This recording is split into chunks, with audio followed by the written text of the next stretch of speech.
Crowd Freedom: How to Create a Free Society Without Government by Quentin Figueroa. Dedicated to Ludwig von Mises, Murray Rothbard, and Stefan Molyneux. Chapter 1: Introduction. The Need for a Free Society. The biggest problem in the world is government.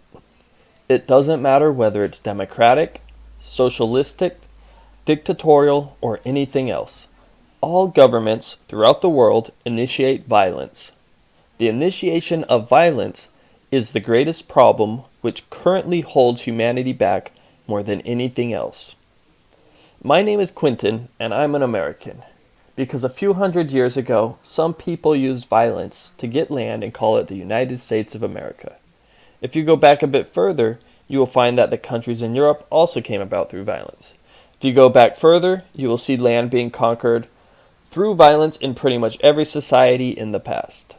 Pretty much all the countries we have right now are a result of violence, and it looks this way in the foreseeable future as well.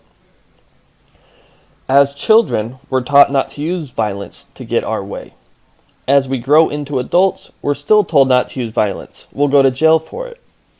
But when we become the highest level political leaders throughout the world, we use violence to get our way and are praised for it.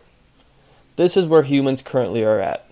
The leaders throughout the world all use violence on other people throughout the world. If it's not okay for children and adults to use violence, why is it okay for our leaders to use violence? I thought only criminals used violence. Why are the people who are supposed to be our leaders, the highest quality individuals, allowed to use violence to get their way? Have you ever wondered why we have countries? Perhaps it's similar to why we have homes. You need some place to live, so we have homes, which we put in communities, which we put in cities, which we put in states, which we put in countries on planet Earth. But the way we get our personal homes that we live in is quite different than the way we get our countries that we live in. We got our country through war, but we got our home through commerce. War and commerce are two very different things. One uses violence, the other does not. Large areas of property, countries, come about through violence, while small areas of property, homes, come from nonviolence and instead from contracts. I find this inconsistent. It's okay to use violence and war to get countries, but it's not okay to use violence and war to get homes. Countries and governments don't follow the same set of rules that we have for pretty much everything else in life. We treat countries differently. In our daily lives, nothing comes about through violence. With governments, everything does. Each country has a government. Why do we always have a government within a country? We should be able to have one without the other. Why can't I buy a country like I can buy a home? Why can't I buy a city? Why are cities, states, and countries not property that can be bought? Why are countries and governments off limits? I can buy land from somebody who originally got the land through violence. I can buy land within a country, but I can't buy the country itself. And even if I buy land within a country, I never really own it. I'm still just renting it from the country. It's a sobering thought which we never really consider. The way we handle things in our daily lives is nonviolent and always changing for the better, except for one blaring area: countries. Countries are off limits, similar to how questioning religion is off limits to religious people. We create exceptions for countries where they don't fall under the same rules as everything else in life. We allow for free competition and innovation in all businesses except for one: government. We disfavor monopolies in everything except for one: government. Laws, courts, police, roads, schools, and an ever-growing list of government agencies are all monopolies. We are worried about the possibility of monopolies in business, yet we ignore the largest monopoly looking us right in our faces: government. We don't like to initiate the use of force or violence in anything except for one major thing: government. We have disassociated government with everything else. We have come to think it is something we have to work around rather than it working around us.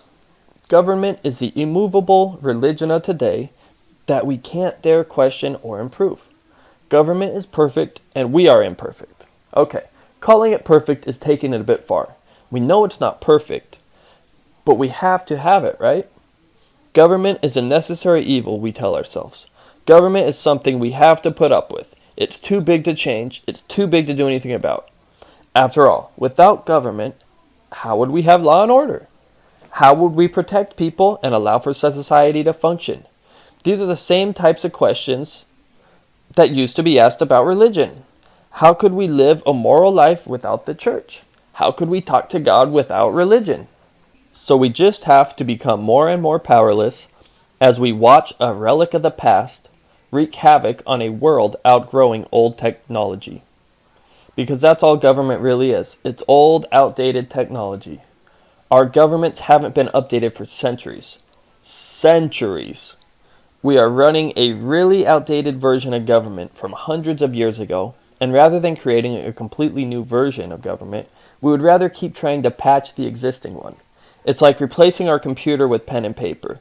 We have a better way to write and communicate than pen and paper. It's called the computer. And we also have a better way to govern. But that's bad news for the pen and paper. For decades, and even centuries, we have tried to rework the system rather than allow for the recreation of it. When a business is doing a poor job at something, a competitor will rise up and do a better job than them and put them out of business. This is natural and great for society. This doesn't happen with governments. When a government does a bad job, we don't have another government rise up and do a better job. When a government does a bad job, another government does an even worse job. Governments don't operate like businesses. They don't continually compete against each other to improve. They don't advance. They're not allowed to. I can't go start a country like I can a business. I can start a business so long as it falls within the parameters of my government. But what if I want to start a government? What parameters does this fall under? It's not possible right now because it's never been done. At least, without violence, it's never been done. But I think the time is here for that to change. I think the time is here for competing governments. I think the time is here for competing cities. I think the time is here for us to start looking at society a bit differently. I think the time is here to do away with governments and the violence that comes with them. Violence is barbaric and unnecessary in a civilized world, just as slavery was in the past. We all know violence is bad, and that's what governments are. So that's what this book is about. This book is about developing the framework and resources to create a new country, and then another, and then another. Because the more free societies we create, the higher quality they will be. What do I mean by free society? A free society is a location where an individual can live without having force initiated on them by another individual. It's such a simple request and dream, yet it is met with some of the most vile hatred and elementary excuses you will ever find. We will get more into specifics later, but when I say free society, I am talking about a society without taxation, without conscription, without forced education, or any of the other violent behaviors we call civilized. I am talking about a society without, dare I say, government, the Mac Daddy of violence. When we look a bit deeper at government, we find that taxation is theft, war is mass murder, military and jury conscription are forced labor and enslavement, imprisonment of victimless crimes is kidnapping, public schools are forced indoctrination, police are armed thugs, licenses are permission slips from your masters, welfare is theft, national debt is enslavement of unborn, and the list goes on and on. When our current society is looked at with the same measure of morality that we use to view our everyday lives, it is simple to see just how immoral it really is. If we were to individually or collectively do any of the things the government does, we would go to jail. But when the government does it, We think it suddenly becomes okay because, well, we have to have government. A free society is a society that allows for individual choice without violence. Choice without violence. That's all there is to it. And pulling this off isn't complicated. It's just something we're not used to thinking about. Most people are nonviolent 100% of the time. So it's not like it's a hard thing. We just don't think it's possible in government. Or at least we've never even considered it. But we have to start considering it, because once we do, we will upgrade the way we do government to a new technology that makes everyone's lives better. Similar to how once we acknowledged that slavery was wrong, we were able to upgrade society forward. At first, it might be tricky to see how society without government and the initiation of force is possible. But the more we do it, the easier it becomes. It's just like when we learn how to ride a bike. The first few times, it was a bit tricky. It seemed impossible. But after you keep trying and putting time into it, you finally get it. By the time you're done with this book, I'm sure you'll view it differently than you did before. Most things you do for the first time are weird, but once you've seen how something can work, it starts to make more sense. So when I talk about a free society, I am talking about a voluntary society without the initiation of force or violence. This is all a free society really is. And this simple premise exposes how absurd and outdated the current systems throughout the entire world really are. The scope of such a project. In this world, we have countries as the largest entities that control a piece of land. Then from there, we have states and provinces. Then we have counties. Then we have cities. Then we have districts. It's all the same thing with a different scale.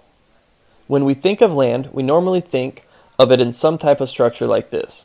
But it doesn't have to be this way. We don't have to have a city within a country. It's possible for a city to be a country. That's what Vatican City is. Vatican City is not a city, it's a country. You don't have to be a huge size to be a country. You simply need to be independent. The kind of free society I am talking about would probably start out at a smaller level, like the city level, but it could most certainly scale up larger as necessary. Just because it would be a city doesn't mean it can't operate like a country. Just because I am talking about an independent city doesn't mean it would need to be in a country. It wouldn't. The city itself would be the country. So what I am looking to accomplish is the creation of a city that would not allow for the use of violence or the initiation of force for anyone there. What I am talking about is a city without government. I know that when I say without government, your alarm bells immediately go off and you think to yourself, but how will we have police? Or how will we have roads? This will all be addressed. I understand the scope of this is immense. The scope of anything that's worthwhile is usually pretty immense. But think about it. 99% of our lives are already done without government. Most of the things we do in our everyday lives do not involve government. They really don't. And those little things that do involve government can be done by somebody else besides government without the initiation of violence. So removing the extra 1% really isn't that much. Everyone copies each other these days as opposed to innovating. This is essentially what globalization is. The whole world right now is copying America and other Western nations. They're copying outdated software with viruses. They shouldn't be copying. They should be creating new software. We need to innovate in government, not replicate it. We already know our government is bad. It's predicated on violence. We should be improving it, not copying it and selling it throughout the world. Almost all businesses in the world are focusing on innovating within the framework of a structure that doesn't allow for freedom to innovate. We have car companies following regulations which halt innovation. We have medical companies following regulations which halt innovation. We have education companies following regulations which halt innovation. We see it everywhere right now. The problem isn't a lack of entrepreneurs or smart people in industries.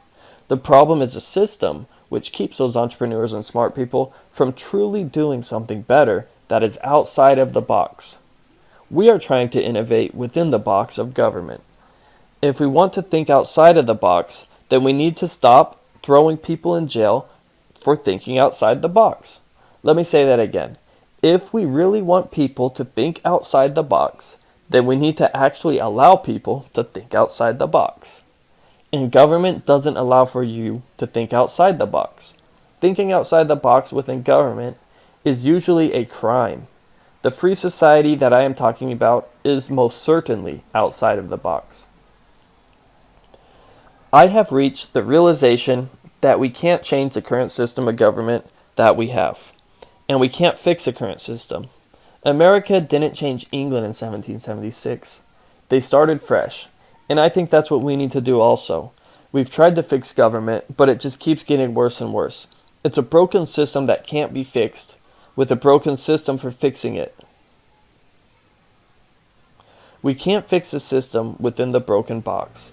Einstein had it right when he said, "We can't solve problems by using the same kind of thinking we used when we created them." When we try to change the system from within, we are using the same level of thinking we used when we created it. We can't use that kind of thinking to fix it, and we don't need to anymore. We have a much better level of thinking that is outside of the system. We can create a society outside of government. Government is outdated technology, and we have much better solutions for society that don't involve the initiation of force. We don't need to convince everyone of a free society. A great number of people are happy with their current governments. There's a lot of people who enjoy outdated technology and who take time to adopt new, better things. We see this all the time with phones, the internet, televisions, and cars. If people are happy with their governments, then that's great. They should keep them and keep using them. We can create a society without these people. There are plenty of people who are not happy with their governments and who see the inherent flaws and problems and know there's a better way. These are the people who want a free society. These are the people who are willing to give something a new try. If something like this sounds crazy to you, then you really don't have to do anything. In fact, I would prefer you do nothing. Let all the other entrepreneurs and myself do something while you sit around, point your finger, and say it's not possible. And when we do gain momentum, please continue to do nothing and let us non-violently create society outside of violence. Because that's all we want. We want you to do nothing. We want you to leave us alone. I can assure you there are thousands, if not millions, of entrepreneurs who do want to do something because they are frustrated that the whole world wants to control, violently by force, how they should build a better future. And all we need to do is hand them a blank slate and let the entrepreneurs do the rest. So please, do nothing, and when we build momentum and pick up traction, continue to do nothing so that we can remain free. The thinking and theories are in. The data and tests are in. The way a free society works has been discussed, theorized, and tested for years. Now it's time to put it into action for real. If there's one thing I can't stand, it's people complaining over and over again and never actually doing anything about it. Forget complaining. That just puts more energy on what we don't want. We already know what we don't want. Now we need to create what we do want. We need to focus on taking action towards building our reality the way we see fit. This is our world and our reality. It's our planet, and we have the ability to change it. It's ours. And we're here to live how we want to live. If people want to practice slavery, we don't have to. If people want to practice theft, we don't have to. If people want to practice violence, we don't have to. What we're doing now isn't working. Politics doesn't work. I don't need to tell you this. Everyone knows this. Where people differ is on what to do about it. Most people want to fix it. I don't want to fix it. I want to supersede it. I want to completely outdo and rebuild it from the ground up. Society needs to be rewritten. The very core of society is built on a flawed premise, the initiation of violence. The core of society should be built on a correct premise, the non-initiation of violence. The core of society should be built on freedom and choice, not violence. Would you rather donate $100 to a dead-end political campaign that can't possibly change anything, or would you rather donate $100 to a well-defined plan of action that has a chance of bringing more freedom to the entire world? Would you rather take a chance on an egotistical politician or a selfless entrepreneur? Wouldn't you rather put your money in something like this where you at least know there's something different? Wouldn't you rather support people who don't want to change anything about your current life, but instead want to try testing something on the side that they are confident will work? I know where I would put my money, and I know where I would put my life. This book isn't only about talking about a free society. This book is unique in that it is about creating one. This book is a starting roadmap for actually ending the talk about how bad governments are and instead doing something about it, but doing something about it in a different way. This is more than just a book. This is an evolving framework to answer questions and provide insight on the steps necessary. This is a starting point to be built upon. This book is the gateway to the website www.crowdfreedom.com, which will include the technicals, the software, and the worldwide community needed to organize a free society. This is written from an American perspective. However, it is most certainly applies to the whole world. At the end of the day, pretty much all governments act the same. And to the degrees that they don't act the same, they act closer and closer to the American framework each day. Governments want to copy America. And America was a great framework for its time. But this time requires an even better framework, a framework without violence. This book should read and feel balanced. A lot of work has been done to make sure all of the different parts fit together with one another and reinforce each other. This book is built upon a few foundational principles, and then those principles are expanded upon throughout. Before we get into the specifics of a free society, let's first look at a few core principles. Chapter 2. People. First principles in universally preferable behavior. The closer you get to the core of something, the better you can understand the true nature of it. The closer we can get to core principles that can encompass the human experience, the better. In math, the simplest equation is the best. The same goes for human principles. I could come up with 100 rules that beat around the bush of something, or I could just get to the core of it with one rule. I could be like, don't shoot others, don't steal from others, don't hit other people, don't spit on other people, don't force people to do things physically, and on and on. Or I could just say, don't initiate violence. The better the principle, the clearer the results. The principle of addition and subtraction is a great principle. I don't need to have laws stating what every possible mathematical outcome using addition and subtraction is. I can just use that one principle because it is foundational. It always works the same and applies to all addition and subtraction. I don't need to have statutes for every possible arithmetic problem such as 1 plus 1, 1 plus 2, 1 plus 3, 2 plus 2. I can just explain how addition works, and then no matter what numbers you provide, addition will follow the same principle to solve the problem. When we develop principles dealing with humans, we want to do something like addition and subtraction. We want principles that are so foundational in their aim that they cannot be reduced any further. You can't simplify addition and subtraction because they are as simple as it gets. This is what we need to do with principles dealing with people.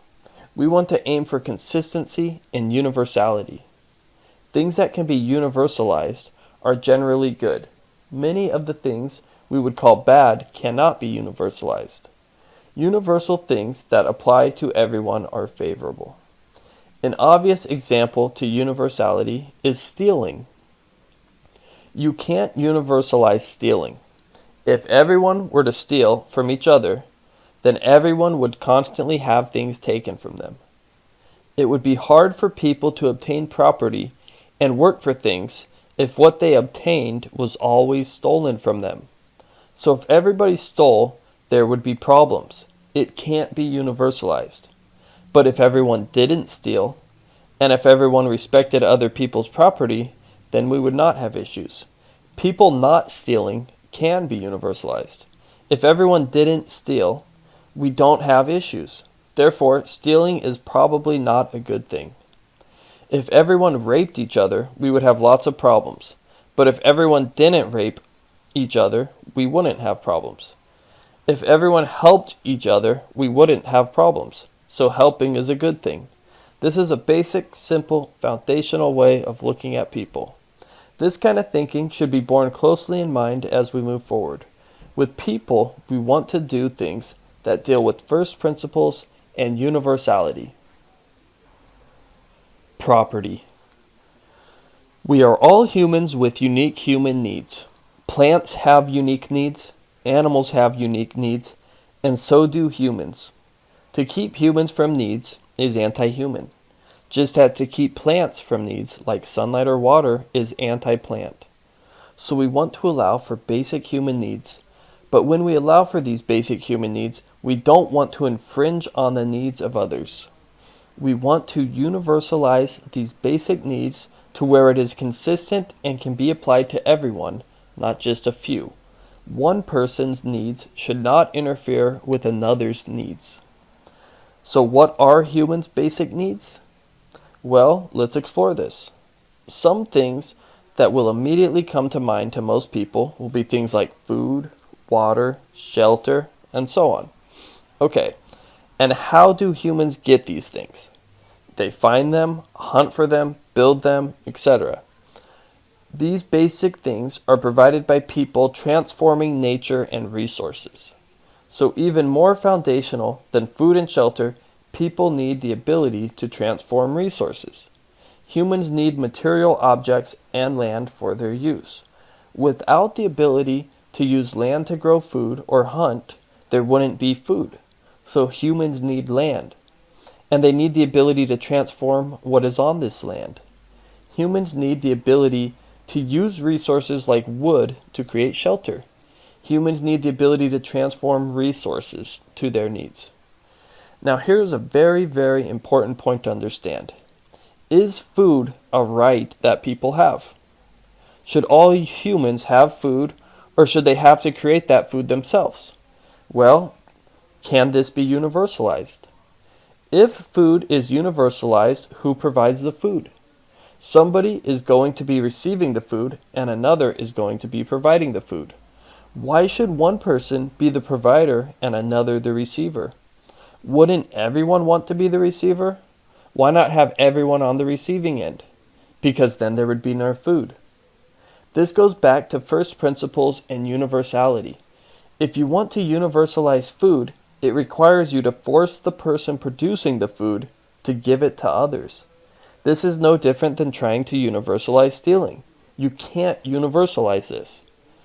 You can universalize people transforming resources to their own use. Everyone is free to use the resources around them. If you use resources around you to create something, you are not using force on another person.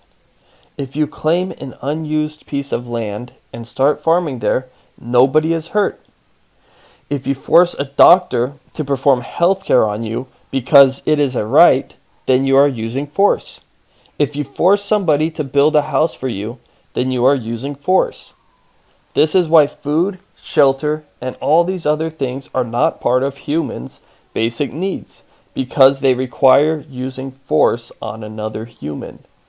This is why plants need sun, and it's okay because they can all have sun without using force on another plant. This is so foundational and important to understand. Yes, of course we would all like to have food and shelter and all these things given to us for free, but we're not quite there yet. Things still take labor and time from other humans, and they require the transformation of resources to create them. Yes, we are getting better at it, and we are able to transform more resources for cheaper, but they're not quite free yet. Free food isn't the same as free air. Free food requires work from another human. Free air does not. We can universalize air for everyone without hurting anyone. We cannot do the same with food and lots of other things that people confuse as human rights. Who owns us? Who owns yourself? Can a person even be owned? Why even ask such a question? Why even have ownership? Let's just keep it simple. You speak, you do things, you take action on things. You make decisions of what to do and what not to do on a daily basis. Who controls these actions that you do? You're obviously deciding them, so who should take credit for them? Who is this you doing these things? Something is making actions happen. Is it you? Is it somebody else? Who is it? I'm glad you asked. When asking about ownership, there are three basic options that we have. 1. You or you and others do. 2. Another person or other people besides you do. 3. Everyone does. If you go through all three of these, only one ever makes sense. This is a really important point to understand. Keep in mind, all questions of ownership come back to these three main options. There really aren't any other options. And of those three options, there is one that clearly makes the most sense. In the case of yourself, there are three options who owns you. 1. You own yourself. 2. Another person or many other people own you. Or 3. Everyone owns you. It makes sense that you own yourself. What about other people owning you? Do other people own you and make decisions for you? No, that's slavery. What about everyone owning you? Why doesn't everyone own a part of everyone else? How would that work?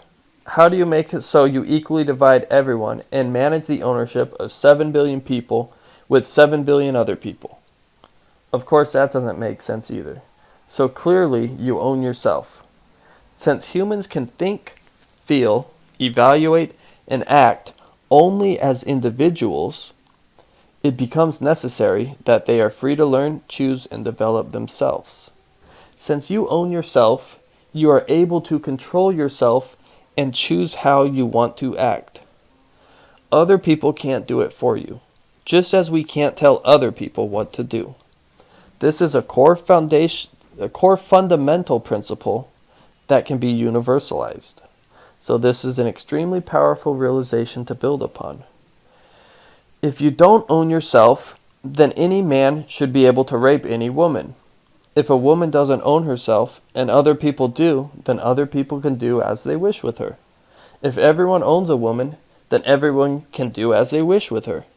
It's blatantly obvious that a woman owns herself, and so too does anyone else own themselves.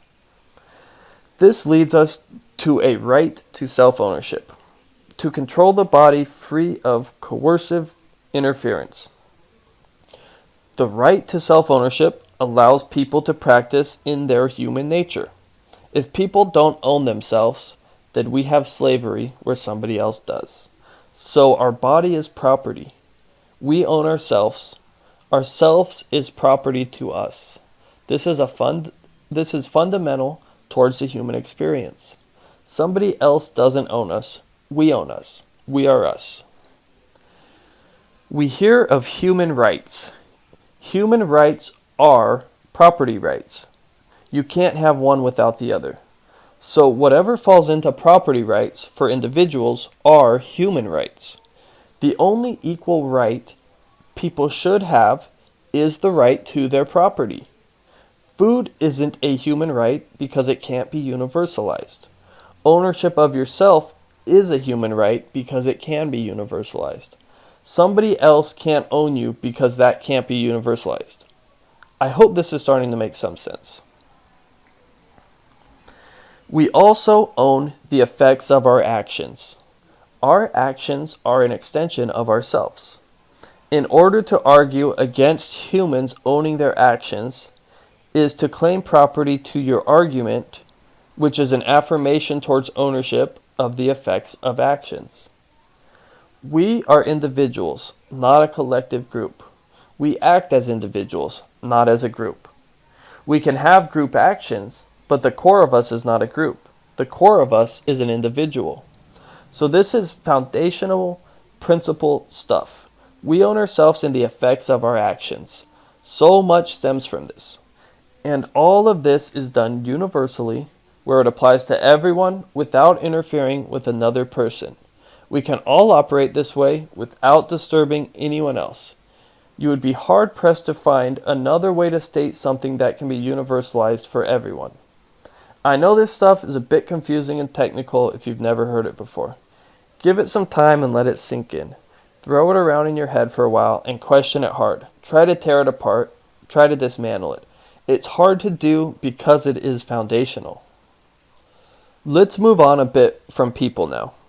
Say somebody draws a picture. Who owns it? Once again, there are three options. 1. The person who drew it does. 2. Somebody or a group of other people do. 3. Everyone owns a part of it. What makes the most sense?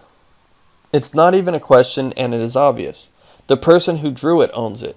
We actually like for people to own things because it allows for the unique individual expression and creation of each individual. If people didn't own their drawings, they probably wouldn't do them.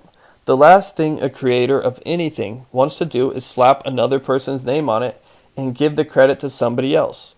When people own things, they treat them better and take better care of them. When people own things, they pour their heart into it. Quote, "If history could teach us anything, it would be that private property is inextricably linked with civilization." End quote. Ludwig von Mises. Property is a more advanced stage of civilization. When we use property to own things, we are able to create economies which allow for people to specialize in what they are good at and exchange with others their property. Most of the innovations we have today come about because of property. Because people are able to take their ideas and turn them into their own property, we advance civilization forward. All property is just like the drawing. All property is the same. Certain types of property don't follow certain rules, and other types of property don't follow other rules. Property is property, just as addition is addition. Crops grown by a farmer belong to the farmer. Cars created by a manufacturer belong to the manufacturer. iPhones created by Apple belong to Apple. If the iPhones created by Apple did not belong to them, then Apple wouldn't create them. People do things when they own what they do. It's not the only reason people do things, but without people owning what they did, a lot less people would do what they do. If when Apple made an iPhone and it didn't belong to them so that they could sell it, they would stop making iPhones. If Ford didn't own the car they just created, and instead other people outside of Ford, or even every person on Earth owned that car, Ford would no longer create cars. Why would they? Would you want to create something that somebody else owned? Would you want to create a meal for yourself and then give it to somebody else to own so that you could starve? Yes, of course I understand sharing. I'm not talking about sharing. I'm talking about prioritizing. A woman shouldn't have to share her body with other people. It's up to her on how to prioritize that. The same can be said for any other piece of property. If somebody wants to share, that is one thing. But somebody should never be forced to share. Sharing is a choice, and people have the choice on whether or not to share their own property. But what about land? How do you deal with the ownership of land? Clearly, land is a special and unique case. No, it's not. Land is the exact same as anything else. Land used to produce something is owned by that producer. Let's again go through the possible options with land. 1. You own it. 2. Others own it. 3. Everyone owns it. Which makes the most sense? If everyone owns a piece of land, then they can't all possibly use it or even have an equal say with what to do with it. If everyone owns a piece of land, then it follows that they must also own all of every piece of land. And if they own all the land, we are right back to determining how to best make use of the land. How are we going to organize 7 billion people to all have an equal say in managing and deciding what to best do with the land. Of course, we can't do this, and it would be a complete disaster. It doesn't make sense. But what about others owning a piece of land? Why can't other people outside of you own land? Well, why would they be allowed to own land but not you? Why can one group own land but not you? You own yourself. You own what you create. Why can't you own what you produce with land that you find or purchase? Why can't you have your own land? Why is it okay for others to own land and not you? It's not, and it doesn't make sense either. So once again, the only thing that makes sense with land is you being able to own the land that you use. Are you starting to see a pattern here? How do you originally own a piece of land? By using it. And if you stop using it, you no longer own it. There is tons and tons of land to be used. Many of the people who make money off of land are people who found a way to transform the resources of the land into something that is useful for people. And there are an infinite amount of ways to use land to transform it into useful ways for humans. There is no shortage of land in the world. There is a shortage of people willing to put the work and effort into transforming that land into something of value. But what if all the land gets owned? What if some greedy corporation buys up all the land and creates a monopoly on all the land on the planet? Well, if this happens, would you concede that something must be done about it? Surprise! That's what we already have with governments. But worse, they didn't buy the land. They violently stole it. And they don't let us use the land because they own the land. Or they charge us to use the land. Governments throughout the world already own most of the land. This is my exact point. But without government, wouldn't some corporation buy up all the land and make even worse use of it than the government? No, because if somebody made bad use of land, they would go out of business. The government can't go out of business. This is a huge topic that will be discussed in full in the next chapter.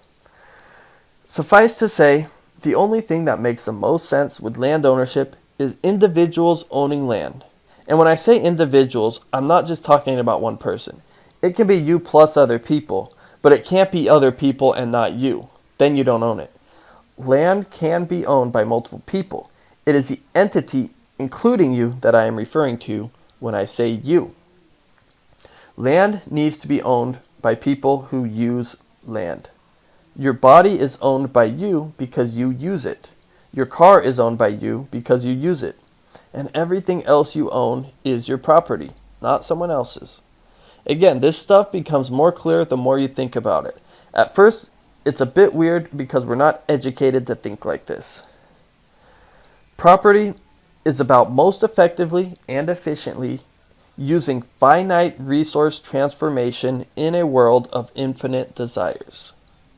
There are only a finite amount of human energy that can be put into transforming the many resources throughout the world into something of value. There are virtually infinite resources on Earth, but they need to be transformed before they can be used. And the transformation of them into something valuable is not infinite. It is limited by people and their time and energy. We have to find the best ways to transform these resources. Property ownership of resources is by far the best way that has ever been devised to manage the transformation of these resources. The non-aggression principle. Now, there is a second part to property ownership. In order to own yourself, you need to be free from coercion. If you are coerced out of owning yourself, this is breaking your self-ownership. Somebody is infringing on it. If somebody initiates violence on you, then they are infringing on your property, yourself. To use violence to interfere with the human experience is anti-human. It violates man's needs, just as keeping sun from a plant violates its needs.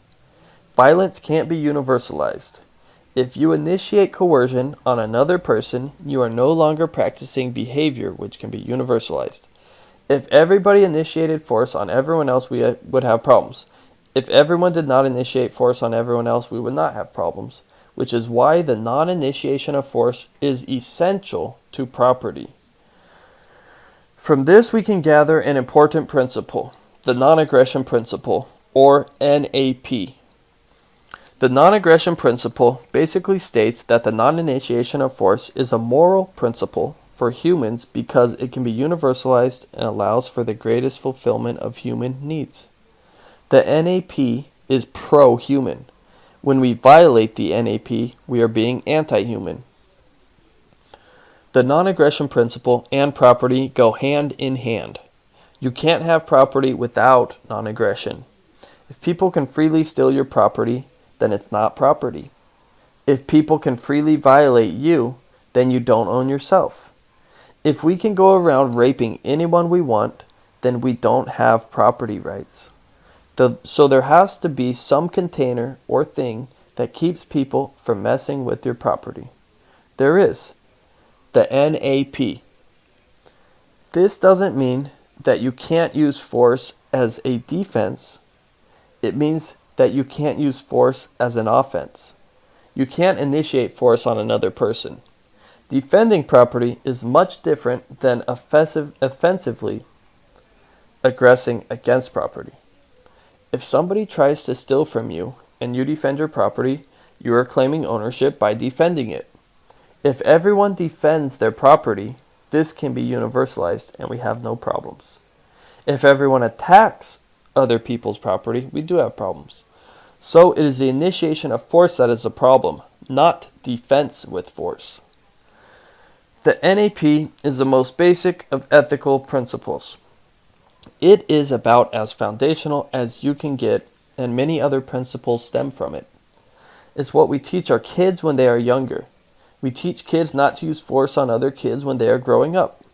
And since the NAP is universal, it applies to everyone, no matter the age, race, status, or number of people. It doesn't matter if you're 5 or 65, initiation of force is wrong.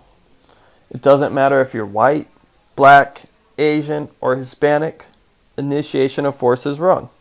It doesn't matter if one person initiates force or a group of 1 million democratically elected people initiate force.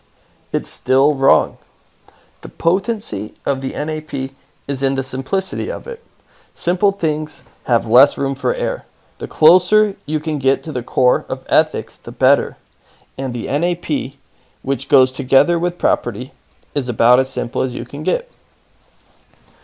Say somebody creates a phone. There are 2 ways you can get them to transfer this phone to you. 1, voluntarily. 2, involuntarily. You can offer money, trade something you have, or be their best friend or something like this. Or you can steal the phone or pull a gun and demand it. The only moral way to get things from people is with their consent, voluntarily. If a group of people all want your phone and we all have a democratic election voting in favor of your phone, then we are violating the NAP. As has been stated earlier, even if 1 million people democratically vote to take the phone from somebody, it still doesn't make it morally right. You are still initiating force on another person's property without their consent, which is anti-human and a lower level of civilization. So the NAP is a solid foundation which many other truths can be built upon. When we ask whether or not something is wrong, we should first ask whether it violates the NAP. This is a much better indicator than a law. You will find that almost all things we read about as being immoral or wrong violate the NAP. The NAP is the common thread behind most things that are immoral. The thing is, since people don't recognize the NAP, they allow certain institutions and people to violate it. Is there ever a justified time to initiate violence? Let me ask you, is there ever a justified time to initiate rape or slavery? Rape and slavery are both the initiation of force. Are these okay? Are these any different than any other forms of initiation of force? Let's continue with this foundation. Chapter 3, Society, Choice and Freedom. I think most people would agree that freedom is a good goal for society. They may not know the best way to achieve this, and they may create contradictory laws and governments to try to get there, but to most people, freedom is a good goal. It certainly is the most moral goal, and it is universal. The goal of society should be to allow each individual the maximum amount of choice. Having the ability to exercise choice is what freedom is.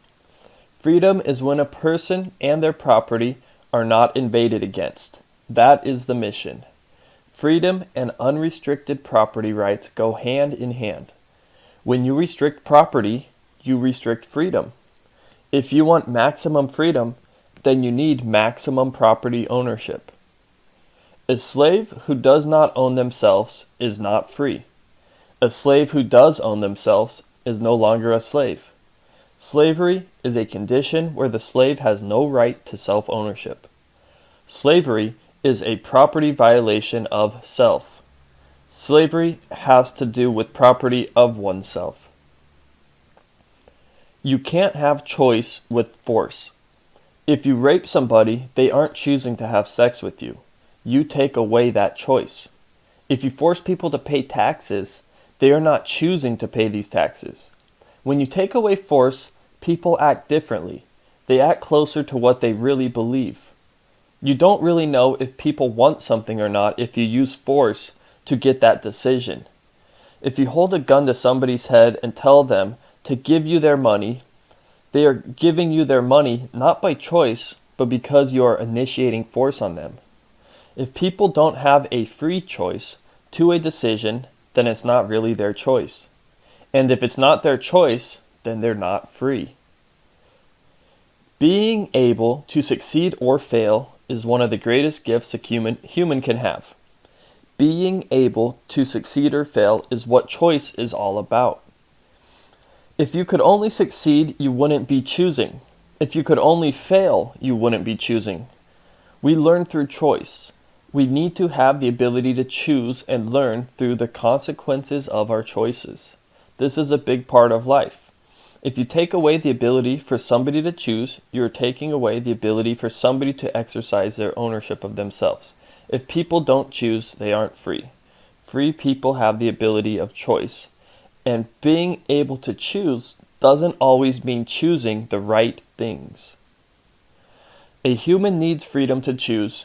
A human needs freedom to make mistakes.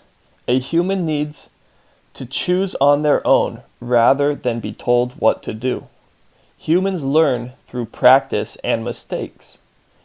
When we know what we don't want, we better know what we do want. But if we are never allowed to choose, then we are never allowed to discover what we don't and do like.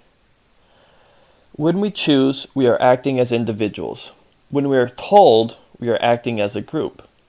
Since at the core, we are indeed individuals and not a group of people, we need to bring out choices to the individual level rather than the group level. Individuals have more freedom than a group, since an individual is a simplification of a group. A group of people is multiple properties, people. A single individual is a single property.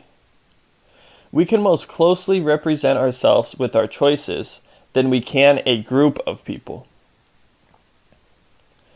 We want to bring the greatest amount of power into ourselves, and to do that, we need to exercise our individual choice. But what if we choose poorly? We will. That is part of freedom. If we have freedom, then we have the ability to make bad decisions and the ability to make good decisions. But if we don't have freedom, we don't have any decisions at all. Without freedom, we aren't even living. Of course, not everyone wants the freedom to choose. Many people would rather be told what to do, what to believe, and how to live their lives. These people prefer security over freedom. The most secure place is a prison, and it is also the least free. If you want freedom, you need self-responsibility, or rather the courage to live as your own individual. If you want freedom, you need to own your actions. If you don't want self-responsibility, then you can't have freedom. This is what many people want, and if that is what they want, then that is fine. This project isn't for them at this point. At a later time, they may change that view, but this project is for people who do want freedom, the ability to make choices without force. And right now, there isn't a place to do that anywhere in the world. Government and markets. Now we're getting into a big part of this book.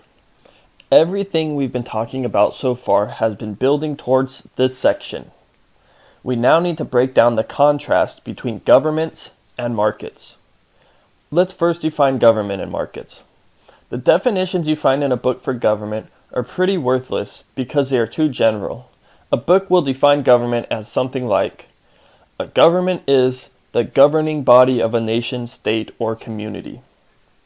How do they govern? How do they control? How do they regulate? With force, of course, through taxation.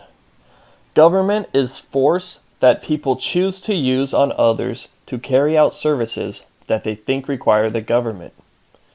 In contrast to government, we have the market.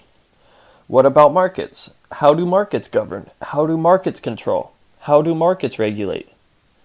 Markets are voluntary exchange. Markets allow people to exchange products and services between each other freely without force. Participation in a market is voluntary. Participation in government is involuntary. You can opt out of a market. You cannot opt out of a government unless you move, and even then you still may not fully be out. Do governments or markets allow for more choice? This is all about allowing the maximum amount of choice. Force doesn't allow for choice. Voluntary exchange is choice. Markets don't belong in government. Most people view markets as something that governments should manage. It doesn't work this way. Markets are outside of and above governments. Society is markets. Because we haven't put much thought into it, we just default to having others rule our lives through government rather than thinking about what society should be and what the best way to accomplish this is. The government is a monopoly. If you don't like how the government does something, you can't compete against it and do something better. You have to work through the government system in order to change it. We have to work through a democratic system rather than a market system. Markets always allow for competition to do something better if another company is doing something wrong. We hear about monopolies in markets. This can't really happen in a market because you always have the freedom to choose which business to support. If a company really is a monopoly in a market system, you don't have to buy their services. You can buy from a company that isn't a monopoly. Nobody can force anything on you in a market, and because of this, it is not possible for a monopoly to exist in a market. But monopoly through government is possible and a current reality. If the government has a monopoly on the legal system, I can't compete against them. If the government has a monopoly on the school system, I can't compete against them. I can augment and build something on top of what they're doing, but I can't replace it. That's a monopoly. In the market system, if a company is doing something wrong, I can start my own company to do that something right. In the market, I always have the ability to do something that I see as better. With government, I can't start my own company to fix whatever it is they're doing wrong. If government is exploiting people, I can't remedy this problem through my own competing business.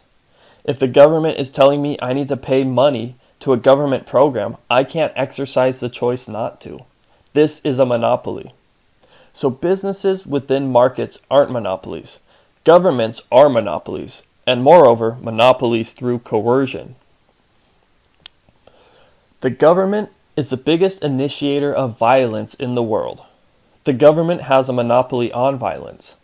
Nobody else throughout the entire world is allowed to initiate violence legally, except the government. Really think about that and let it sink in. What company in the market is allowed to initiate violence on people?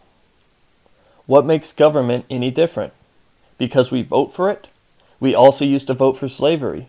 Voting for it doesn't make it right. Because we need somebody to keep law and order? Then why initiate violence? Why offensively invade the property of others with force? If somebody does something bad, then use defense. But why initiate violence on somebody because they don't agree with the Democratic majority? Why allow the majority to invade the property of another human when we have already established that property rights should be universal? People should not have force initiated against them. You can't randomly choose which people you can initiate force on and which people you can't. All governments throughout the world have a monopoly on force. It doesn't matter which type. The following are all violent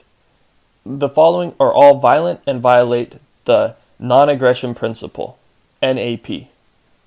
Socialism, communism, fascism, democracy, monarchy, oligarchy, aristocracy, theocracy, dictatorship, republics.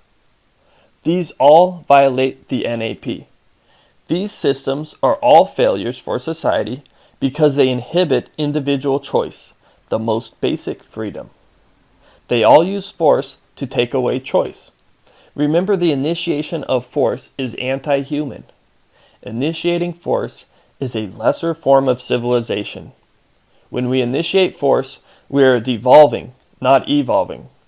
Quote, "It's a basic fact of life that anyone who wants to force you to do something means their ideas are shit to begin with.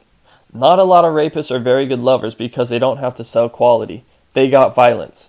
End quote. Stefan Molyneux. Capitalism is the only economic system compatible with NAP. Capitalism is defined as, quote, "a way of organizing an economy so that the things that are used to make and transport products, such as land, oil, factories, ships, etc., are owned by individual people and companies rather than by the government." End quote. Obviously, what we call capitalism today is not real capitalism. We don't have capitalism anywhere in the world today. The word capitalism has changed, just like the word liberal has changed, or the word gay. It takes more than just a surface level view of society to understand this. This is why you're reading a book like this. It takes more than just a 5-minute news segment to truly grasp the entire brilliance, simplicity, and truth behind capitalism, or simply markets and voluntary exchange. Choice, freedom, that's all capitalism is. Capitalism is the only economic system which champions markets, and markets are voluntary exchange, not forceful exchange. Markets allow 100% choice. Nobody can hurt you in capitalism unless you first allow them to. In any other system, people can and will hurt you, even if you do not want them to. All governments depend on taxation. When governments tax, they are violating the NAP. This is one of the main reasons why governments are violent. Governments all rely on taxation to run. If governments didn't tax people, they wouldn't exist. If taxes were voluntary, people would choose not to pay them. So governments force people to pay taxes. But governments don't use force to make people pay taxes, you say. What happens if you don't pay your taxes? Governments will eventually come after you and use force to put you in jail. If people don't pay taxes, the government will at some point or another use force to either imprison the person or make them pay taxes. So yes, taxation is violent. As has already been stated, taxation is theft, war is mass murder, military and jury conscription are forced labor and enslavement, imprisonment of victimless crimes is kidnapping, public schools are forced indoctrination, police are armed thugs, welfare is theft, national debt is enslavement of the unborn, and on and on. These are all highly immoral, violent behaviors that would be abhorred if done by anybody but the government. But when the government does them, we change our position on the morality of them. We incorrectly believe that it is okay for government to do them because we think we need government. Government creates two class divisions. One, the rulers, 2, the ruled. The rulers use force and the ruled get force used on them. This is a huge problem because one group of people should not have a monopoly of violence on another group of people. Government isn't a superclass who is above everyone else. Government is just as accountable to its actions as non-government citizens are. Being part of government doesn't make a person exempt from rules which are not allowed outside of government. If you can't force people to give you money in your business, you can't do it in government business. This is one of the largest errors of society. When understood at this level, the government becomes no different than a gang of criminals doing things that would be illegal to do in everyday life. We have become accustomed to the state. We don't even think twice when they initiate force because we believe that our current system of voting is the right way to do things. It's obviously not. It's outdated technology. If the mafia comes up to you and forces you to give them your money, it's criminal. If the government comes up to you and forces you to give them your money because one team voted for it, then that's perfectly legal and actually good. Huh? But we democratically elect and vote for this, so it's okay. Is it okay for 10 white guys to vote to hang one black man? Is it okay for 10 guys to vote to rape one woman? That's democratic too. Just because something is democratic or popular doesn't make it right.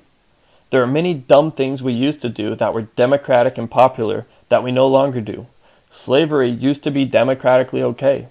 There are still democratic things we do that are popular but wrong. Using force through government is the main one. Democracy is a terrible way to make decisions.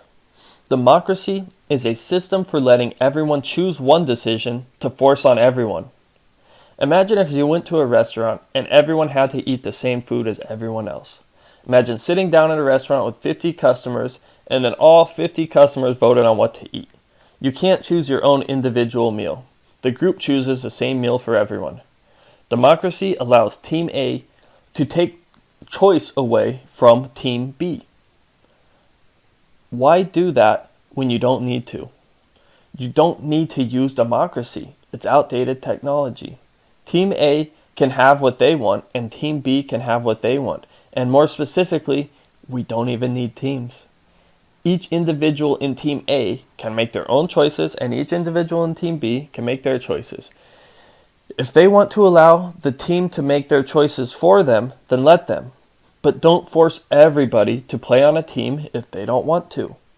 You don't need to put two sides against each other and then violently coerce people to follow the dictates of a team.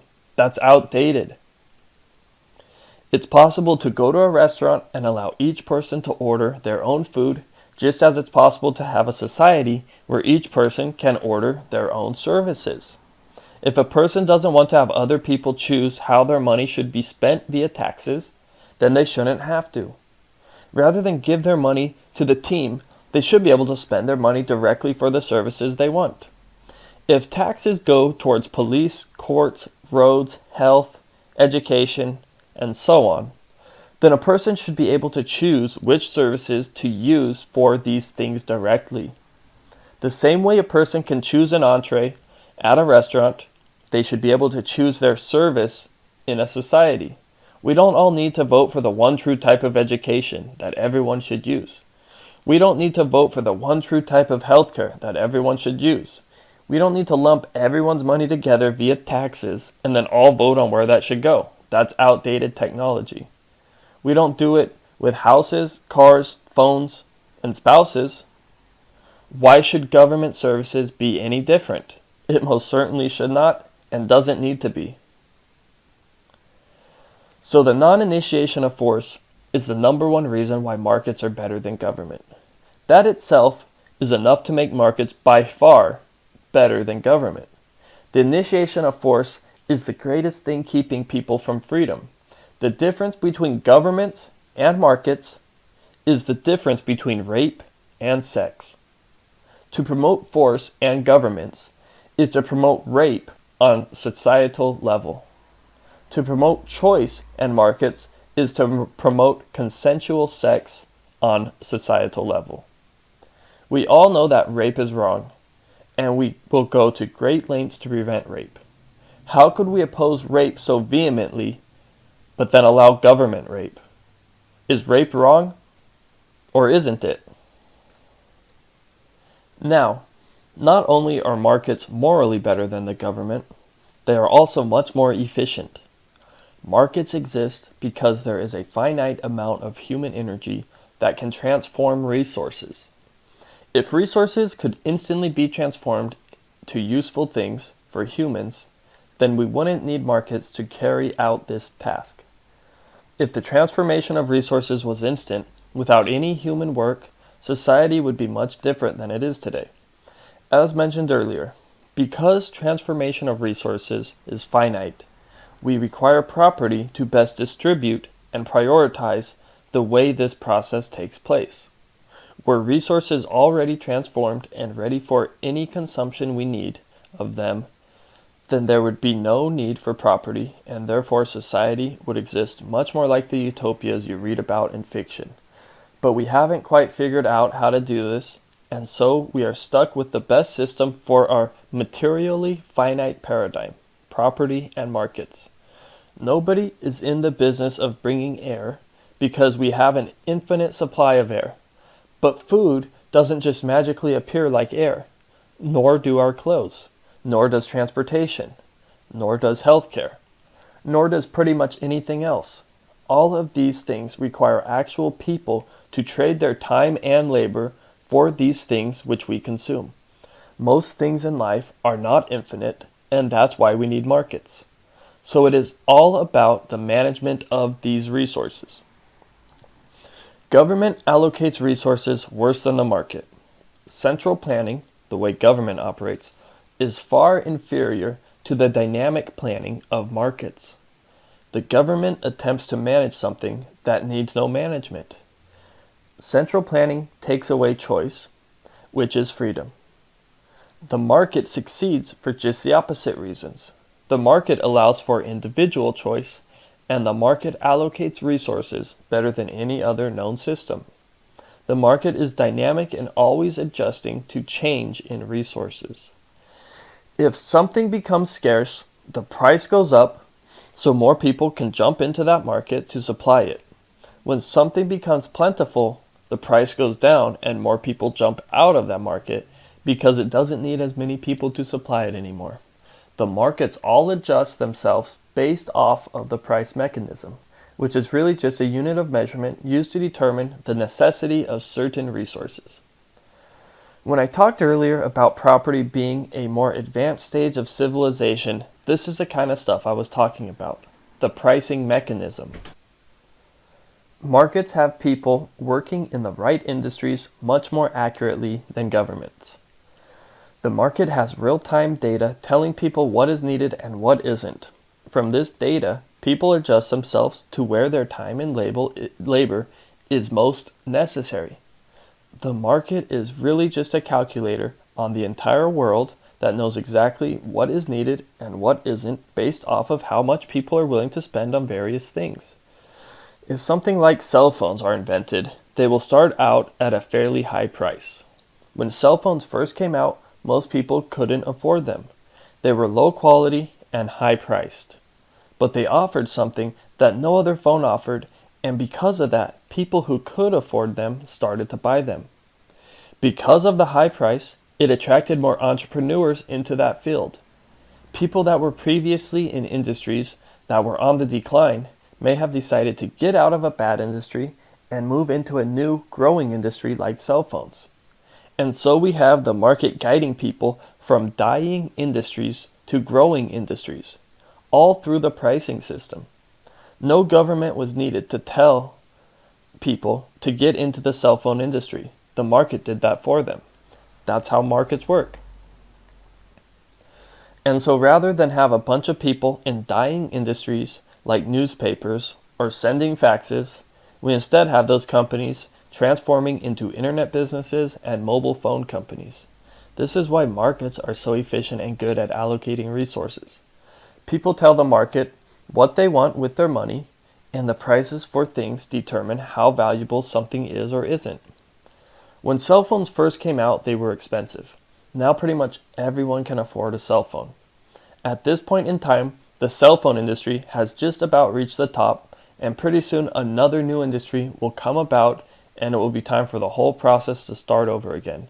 People will move away from the mobile industry into whatever new industry pays a higher price and demands greater innovation. Because markets are not a monopoly like government, and because they are not centrally planned, they allow for open and free competition. This competition creates what Buckminster Fuller coined ephemeralization. Big word, simple meaning. This means you can do more with less. This is what markets do. Ephemeralization. Doing more with less. Things should become less expensive and higher in quality as society advances. This is common sense in how markets work. Things get cheaper and cheaper and better until they are eventually free. That is the nature of innovation, competition, and markets. There is no system that we have found better for allowing this process to occur than the market process. That is 100% freedom. Let people be, and they will improve things. Let people see what they can do better than another person or business, and they will. Let people find what needs service, and it will be serviced. You can't vote ephemeralization into existence, and you can't have a group of people at the top plan ephemeralization into existence. All you can do is allow people complete freedom, and it will be a natural byproduct of such freedom. It's pretty simple, really. I really don't need to tell you this. You know this because this is how you operated as a kid. This is how you operated with siblings. This is how you operated with friends. You still probably operate a lot like this with your friends and people you know. If you had tasks to do as a kid, you would find better ways to do them with time. The more you did certain tasks, the more efficient you became at them. When you learned how to solve problems in school, you learned how to solve them more efficiently. You learned how to do more with less. If you were in sports when you were younger, you would have friends also in sports, and you would keep advancing in your skills. If you threw a baseball, you would practice and get better. You would compete against other kids, and as a result, you would both become better. You would find what you enjoyed and then practice it. You would get better at what you enjoyed. You would extend and modify existing rules to have new experiences. You would continue to evolve things because it would bring you joy. People like to get better at things. People like to try new ways of doing things. This is a big part of human nature. And if you give people the freedom to do so, they will. People naturally improve things. People in America live the high-quality lives they live today not because of government, but because of markets. Markets created the American standard of living. Markets transformed America from third world to first world. And markets have done this in many other societies as well. The problem is it's not done enough. The problem is we only see the tip of the iceberg when it comes to markets. The markets in America today are far less than the markets they were 100 years ago. Today's markets in America are less free than they were 100 years ago. Today's markets are controlled much more by government. And because of this, we are halting society from advancing and actually reversing society in the wrong direction. Hospitals and medicine would be better and cheaper if we didn't have the government involved. Cars and transportation would be better and cheaper if we didn't have the government involved. Let me point this out since it is so important. We don't even have a clue to the extent of how much damage government really does towards the cost and quality of products and services because they are so involved and have been so involved in them for so long. Medical services aren't supposed to become more expensive with time. Costs of medicine should not be going up. They should be going down. If they're going up, it is because there isn't a free market there. If the cost of anything goes up over time, it is because a free market isn't operating there. Free markets bring prices down and quality up over time. An obvious example is showing non-government medical services like plastic surgery or LASIK eye surgery to high government involvement medical services like emergency services, broken bones, heart attacks, etc., etc. Plastic surgery and LASIK become cheaper and cheaper. Other medical services more and more expensive. Can you guess which one is closer to a free market? Things are supposed to get better and cheaper with time. If they're not, it's because a market does not exist. If medicine is becoming more expensive, it is because it is not a free market.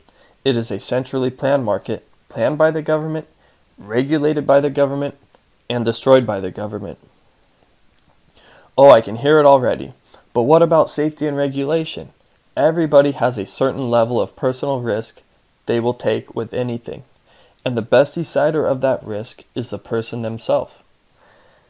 With governments, we have other people determining for us what level of risk we can take. This is a lack of choice, which is a lack of freedom. Markets are self-regulating.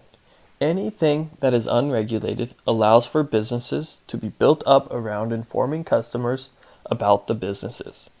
The businesses would also need to prove themselves to customers. Reputation would matter much more.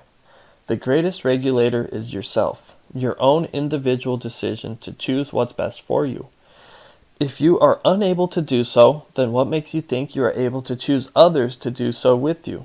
As Rothbard so eloquently put it, quote, "It is self-contradictory to contend that people cannot be trusted to make moral decisions in their daily lives, but can be trusted to vote for or accept leaders who are morally wiser than they." End quote. Murray Rothbard. The problem with government regulation is they take away choice and freedom. If you want to go with a less expensive doctor without a license, you can't. Even if 1,000 customers have all given him a 99% satisfaction score. Doctors and tons of other businesses cannot operate without the government allowing them to operate right now. This is taking away the freedom of choice. The government treats us like little kids and doesn't let us make big boy decisions. We're not big boys in the eyes of government. We're little kids who must obey the decisions of our parents. And kids have less freedom than parents. Look at the tech industry. That is pretty much the only unregulated industry, and that is where we see the most advancement. Tech doesn't advance because it uses computers and information. It advances because there isn't government restrictions using force to hold it back. Tech is allowed to do more for less because there are very few restrictions on that market. If medicine was a free market, then many pills would be cheap or free. Yes, that's right. How, you ask? How are web pages essentially free? How is it that you're able to pay like $30 a month and access unlimited websites? How is information on a pill any different than information on a disc? Because one is consumed? How expensive is it to produce a pill? How expensive is it to produce a CD? You don't think having companies competing to create a cheaper diabetes medication would bring down the price? You don't think allowing for a free market in medicine would make medicine cheaper all the way around? This is just one market. Imagine a free market in all government-run markets. Medicine should be cheaper. Cars should be cheaper. Everything should become cheaper, but we don't see this. If any industry is becoming more expensive over time, then it is because markets are not allowed to operate voluntarily. A voluntary market economy will always make things cheaper and better over time. Always. This is a technical, mathematical reality.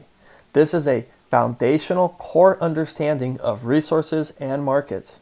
This is a kind of finding that fundamentally allows the entire world to change for the better if we understand that governments keep ephemeralization from occurring.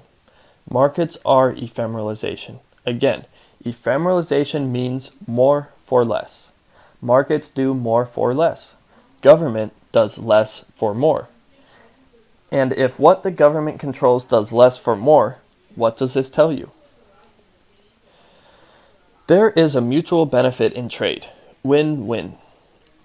When people trade something in a market, they both win. If I give you $500 for your phone, then you value my $500 more than your phone, and I value your phone more than my $500. This is a mutually beneficial trade, and this is all markets are.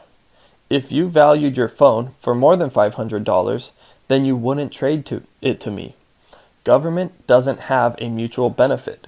When you are forced to pay taxes, you are not valuing what those taxes provide more than your money. You are paying your taxes because you are forced to. If you weren't forced to pay taxes, you wouldn't. When somebody is raped, there isn't mutual benefit. When people have sex, there is mutual benefit. Government is rape. Markets are sex.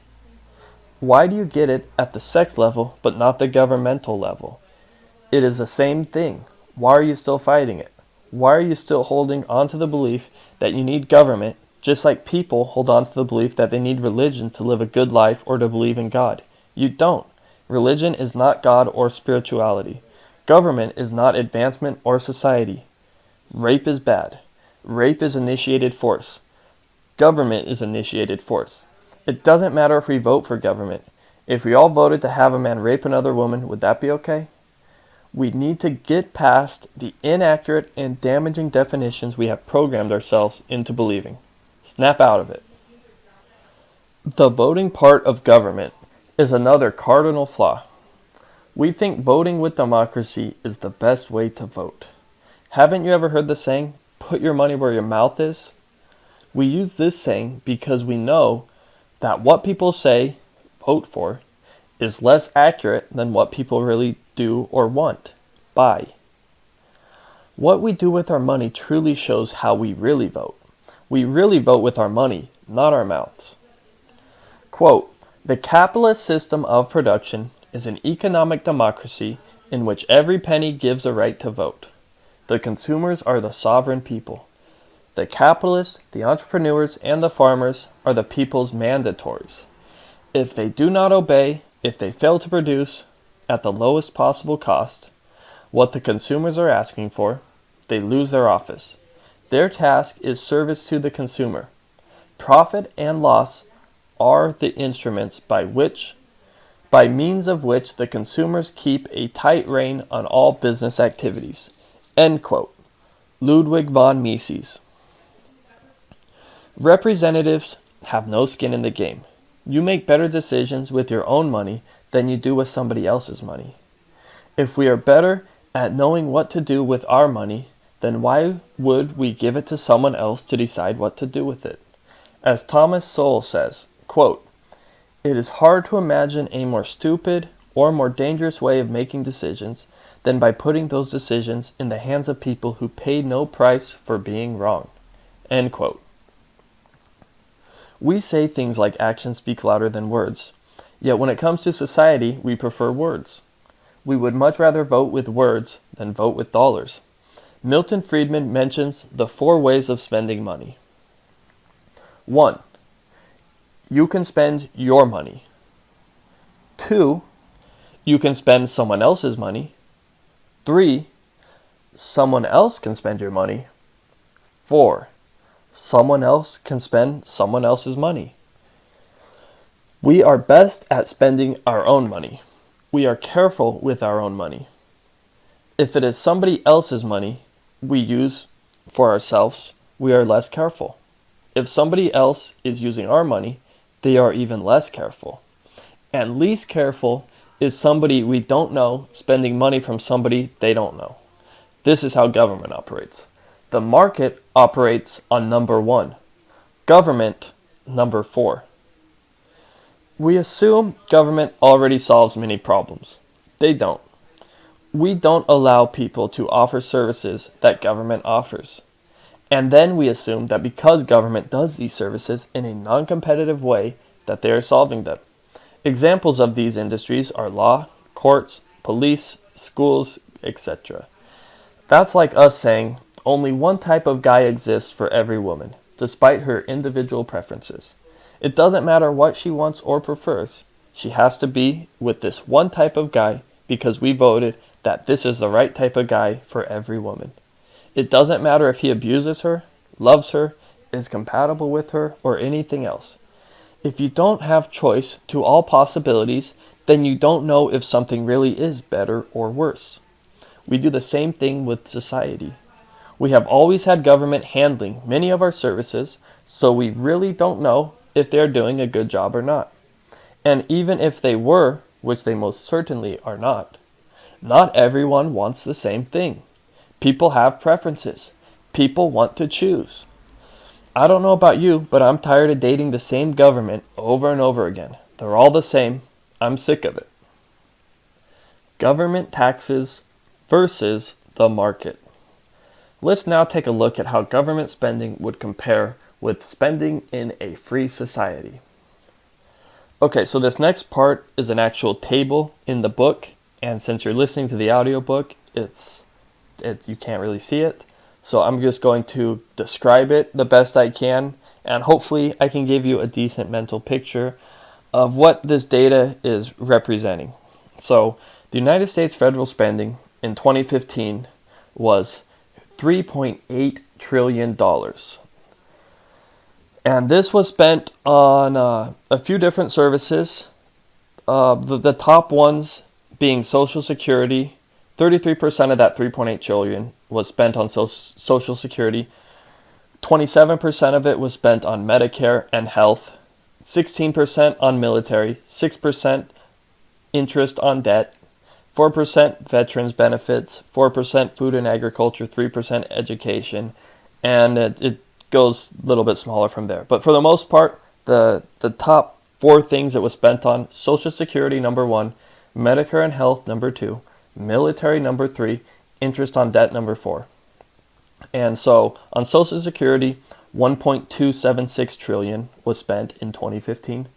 Medicare and health, 1.052 trillion.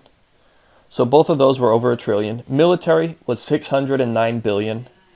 Interest on debt was 229 billion. So if you were to take that up and say that there were 300 million people living in America, which it's actually people paying taxes in America, it's much less than 300 million, but let's say it was 300 million. So if you were to divide up $3.8 trillion, divide the 1.276 trillion spent on Social Security, that would equal $4,253 that each individual of the 300 million people paid for Social Security.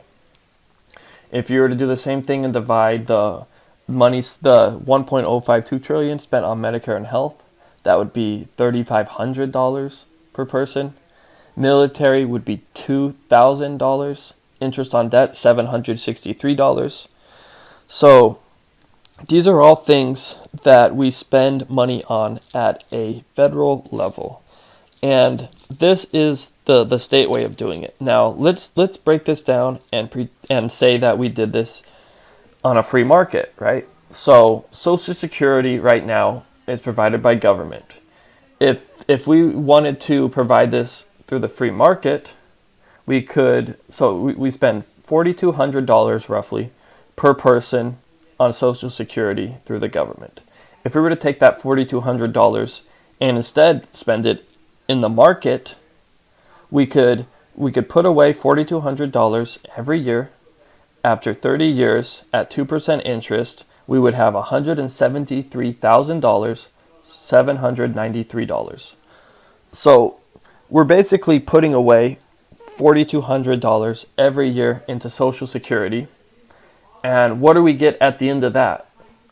Versus if we were to put away $4,200 in the market for 30 years, do it at a 2% interest rate, which is pretty reasonable, I would think. I mean, you could obviously get bigger returns, but 2% is pretty safe, pretty reasonable. And if you were to do that instead of Social Security, you'd have $173,000. So which one would you rather do? Let's look at Medicare and health. So the average person is paying $3,500 a year for government, Medicare, and health. If we were to take that same $3,500 and put it on the free market, pay for a service there, we'd get a very good health insurance policy. So the free government healthcare versus a really good private health insurance policy, which one would you rather spend $3,500 on? let's look at the military. So the military is, we're spending about $2,000 per person a year on the military. In a free market, well, to start out, we may or may not have a military. Let's say there was a military, which, again, we'll discuss this more later in the book. If we were to spend $2,000 for military, we could have a very good defense. It's called a DRO, a dispute resolution organization. We could have a very good military defense policy for $2,000 a year. It's very similar to having a health insurance policy. We'd have a defense insurance policy. So again, the same money could be spent privately on a military service rather than through the government military service. And then you have things like interest on debt, which we spend $763 per person. You're not going to have any interest on debt in a free society. So you'd pay zero here. You have veterans benefits, where with the government we pay $537 per person. You would pay zero in a free society.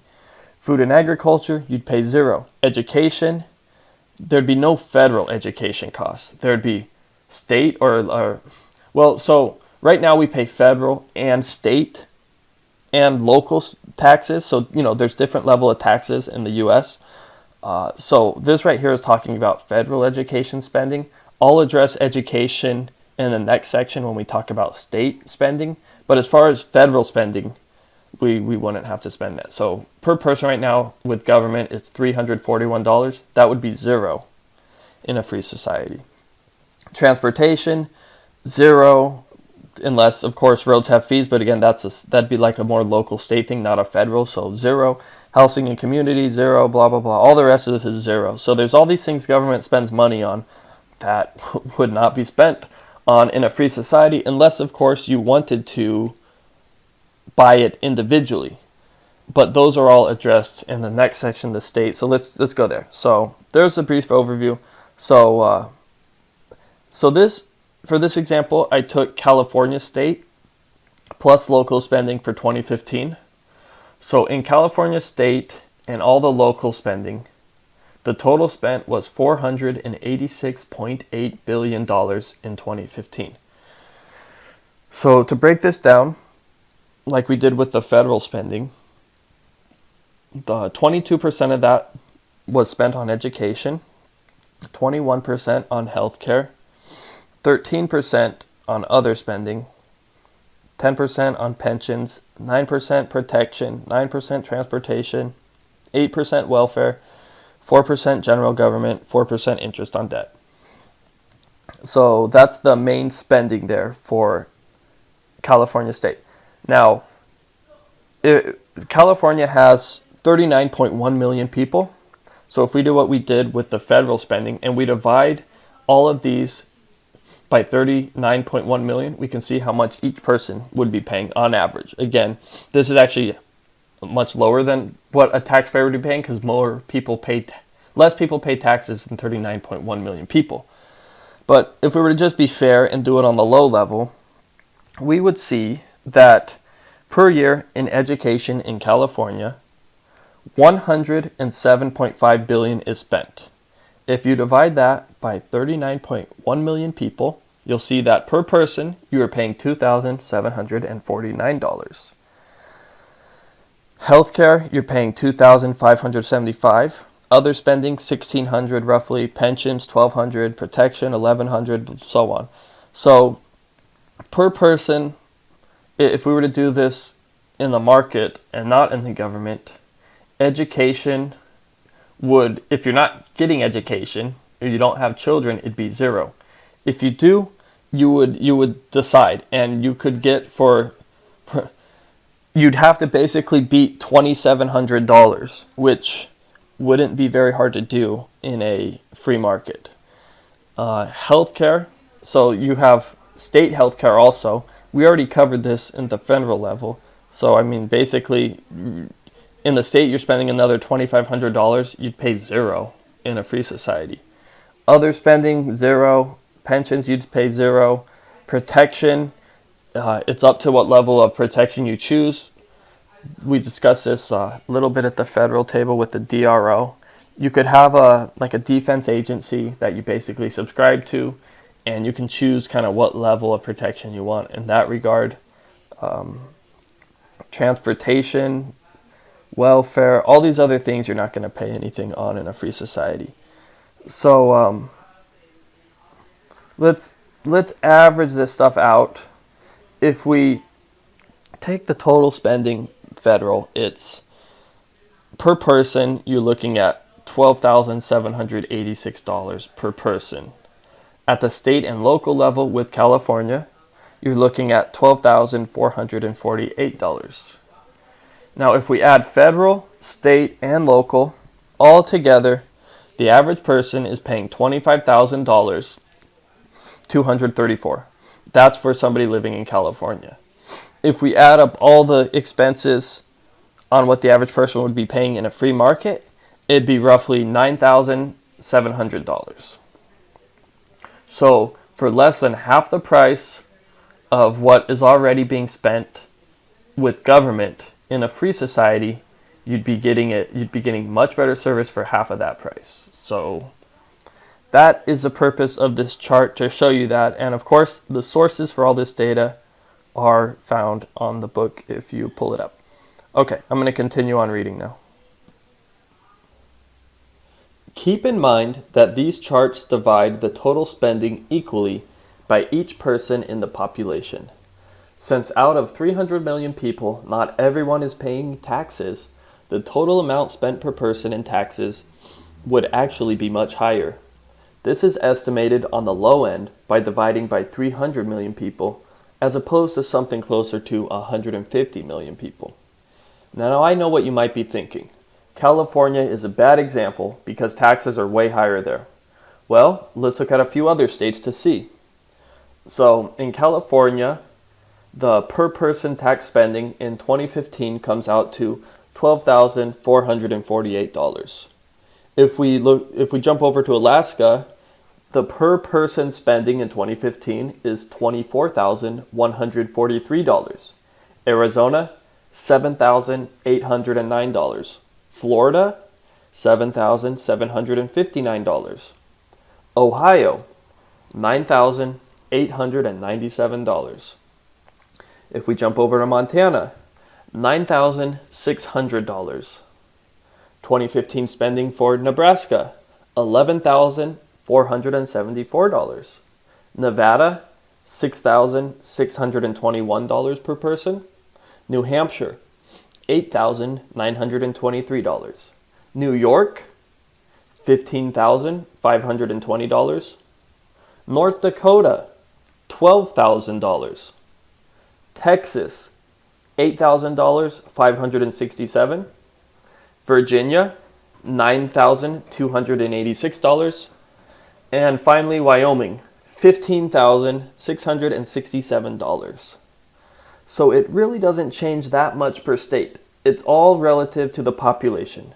Per person, you're spending a lot of money wherever you are. How does the federal government generate revenue, you ask? Well, the federal tax revenue in 2015 was $3.18 trillion. And this was divided between, at 47%, it was from individual income taxes. 33% of that was from payroll taxes. 11% corporate income taxes. 5% is miscellaneous. 3% excise taxes. 1% customs duties. So if we subtract the federal spending from the federal revenue, we get 3.18 trillion minus 3.8 trillion equals negative 620 billion. So the federal government is operating at a deficit. And this isn't some outlier. In 2014, the federal deficit was $484.6 billion. In 2013, it was $679.6 billion deficit. In 2012, $1.087 trillion. 2011, $1.2996 trillion. In 2010, $1.2944 trillion deficit. 2009, 1.4127 trillion. 2008, 458.5 billion. 2007, 160.7 billion. 2006, 248.2 billion. And don't think the states look any different. It's all the same thing. All governments operate the same way. They all spend more than they bring in. And they all carry a debt which has to be paid at some point. But how do they pay this debt? The federal government generates revenue outside of just taxes, of course. There is the hidden tax called inflation. Do you wonder how those banks got bailed out in 2008? The government paid it somehow, and it wasn't through taxes. It was through inflation. Inflation is an increase in the money supply. And who controls the money supply? The Federal Reserve. So the government, through the Federal Reserve, is able to bring money into existence through inflation if they deem necessary. That's what quantitative easing is. That's just another name for inflation. The government is loaning currency into existence to pay for things. So the government uses much more than taxes these days to fund their operations. They bring new currency into existence for free, which lowers the value of our currency. That's government ingenuity. The federal government also spends more than is reported on the balance sheet. That's why the national debt is now over $19 trillion. That's also why we have over $100 trillion in unfunded liabilities like Social Security and Medicare. So we have over $19 trillion in national debt, and then we can throw another $100 trillion on top of that in unfunded liabilities. This is all the result of a government which we don't need. Let me break this down for you. The average U.S. citizen earns about $50,000 per year. The average U.S. citizen pays around $18,000 to $35,000 in taxes per year, depending on the state they live in. This means the average U.S. citizen pays 36 to 70% of their income in taxes to the federal and state governments. This is just taxes. This isn't taking into account the amount of money they lose to inflation. Don't forget about the roughly $120 trillion in unfunded liabilities and national debt. This means the average U.S. citizen owes approximately $400,000 to the government as well. So there is a lot to all this. It isn't just taxes and spending. We also have inflation, debt, and unfunded liabilities. And for what? What do the federal and state governments have to show for all this spending? We can do better. We can do much better. We don't have to enslave future generations with trillions of dollars of debt. This is morally unjustified. If we're upset about slavery, why do we still have financial slavery? Why is it okay for us to enslave unborn children with all this debt? Who's going to pay for it? Older people aren't. They'll be gone soon. But somebody is going to have to pay for it, or the system is going to have to collapse. Let's just hope we have other options for society before it happens. The United States balance sheet is an immoral, violent mess. And it's not just the United States. This is how the whole world operates. Let's take a reverse government example. We normally take something like police and ask how the market could do that instead of government. Instead, let's take an already successful and useful market like shoes and see what would happen if we were to turn it over to the government. Right now we have many different options for shoes. We have shoes for guys and girls. We have dress shoes, work shoes, casual shoes, athletic shoes, sandals, different materials, and room for new types of shoes to come about if necessary. Whatever the task at hand, we have a shoe for it. If you're in hot weather, we have shoes. If you're in cold weather, we have shoes. If you're in snow, we have shoes. If you're in sand, we have shoes. It doesn't matter what type of shoe you need, the market provides it. I don't see anyone complaining about how the shoe industry needs to be reworked. There is no shortage or problem of quality shoes at a fair price. This is how markets work. Now what if the government took over the shoe business? What if government no longer allowed businesses to create shoes and instead we got our shoes from the government? Well, our choices would drastically drop. We can't all have the types of shoes we want. We would have to decide which are the best shoes for everyone.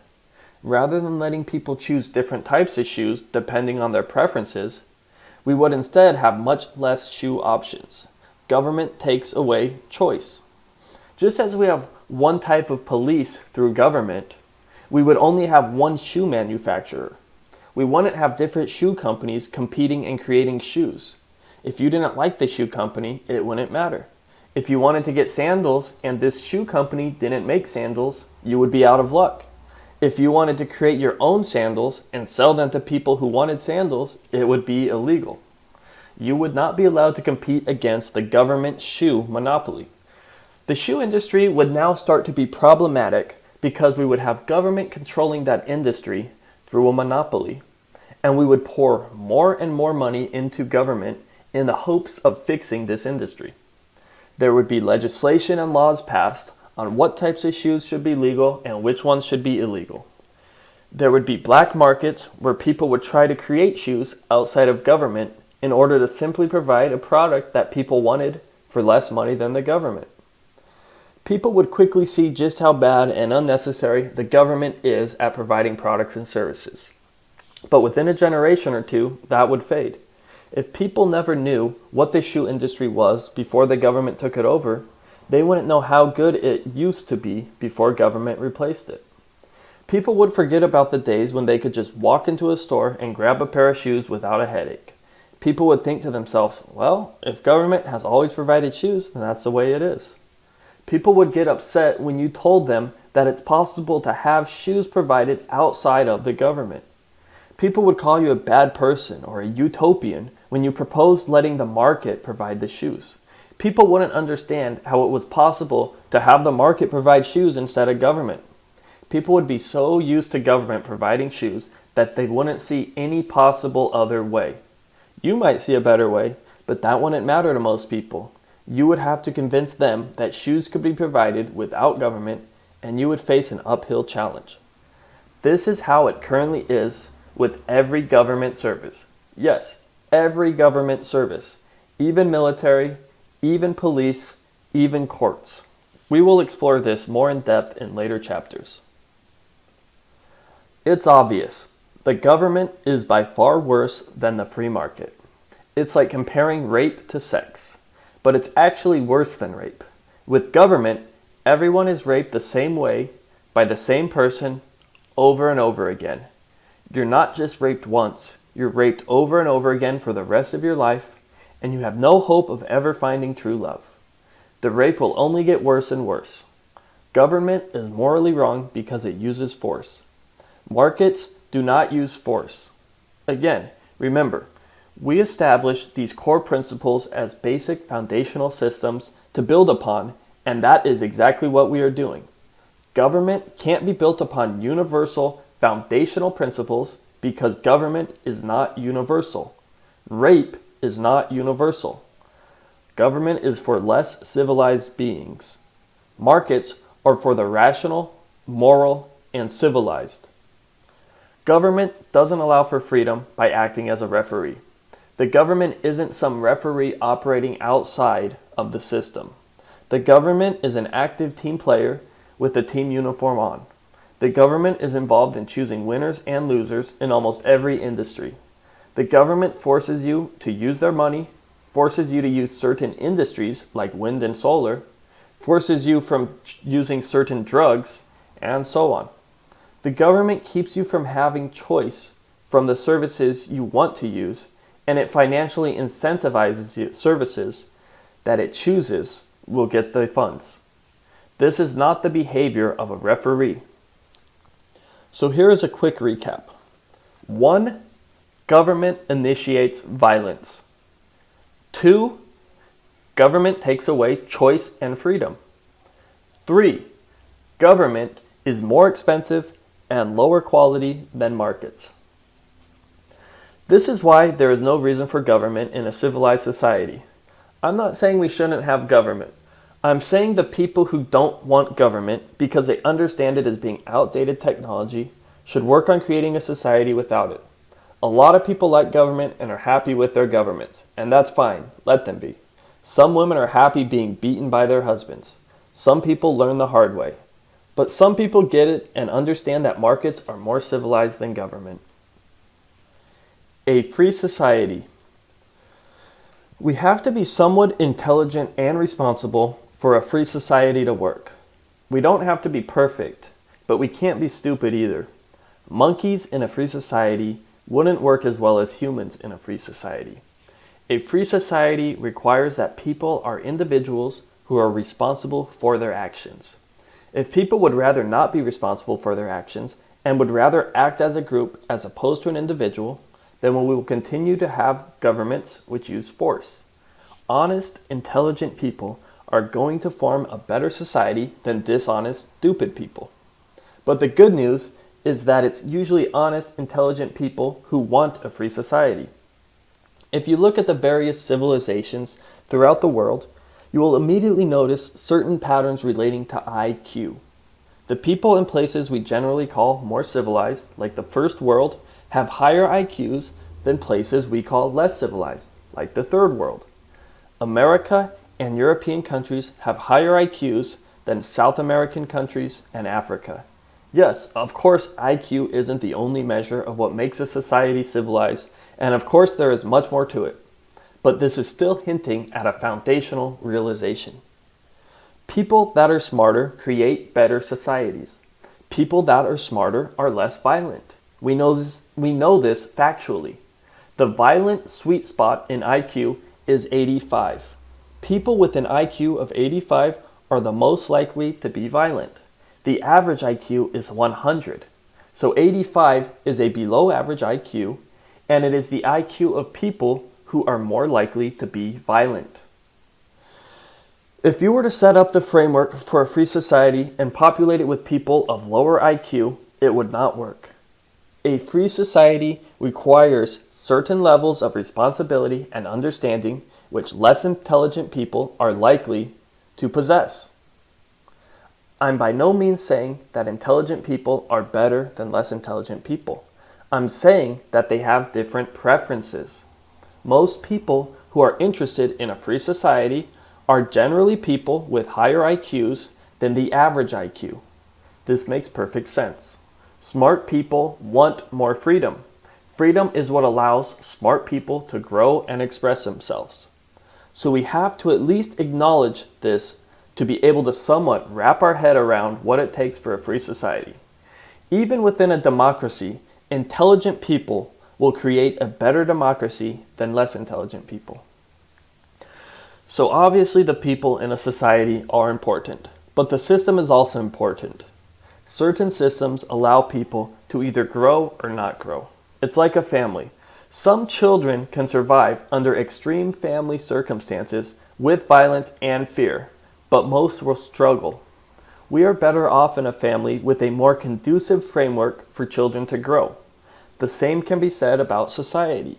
Societies that allow for more choices and less violence will allow for higher quality individuals than societies which restrict choice and enforce violence. For a long time, we have thought we had to convince everyone to be on the same page in order to create a new society. I don't think we do. I think the people who want the free society can come together to create it for themselves. The people who don't want a free society can stay with what they have. We don't need to convince everyone. All we need to do is find those that want it and work together to bring it about. Not everyone may want a free society. Some favor security, others freedom. Let people have their choice. You have your government, we have ours. Not everyone is for a free society. That's okay. The people that are can work towards it. People who want governments can keep governments. It shouldn't matter to them if people who no longer desire government want to create their own society. Yeah, some people might get mad if a woman leaves her husband who beats her. So, they might try to hold her back and tell her that that's true love. They might tell her that all women get beat and it's okay. This is sometimes how people react when you choose to leave a less favorable situation for a more favorable situation. If somebody moves to another country, people don't care.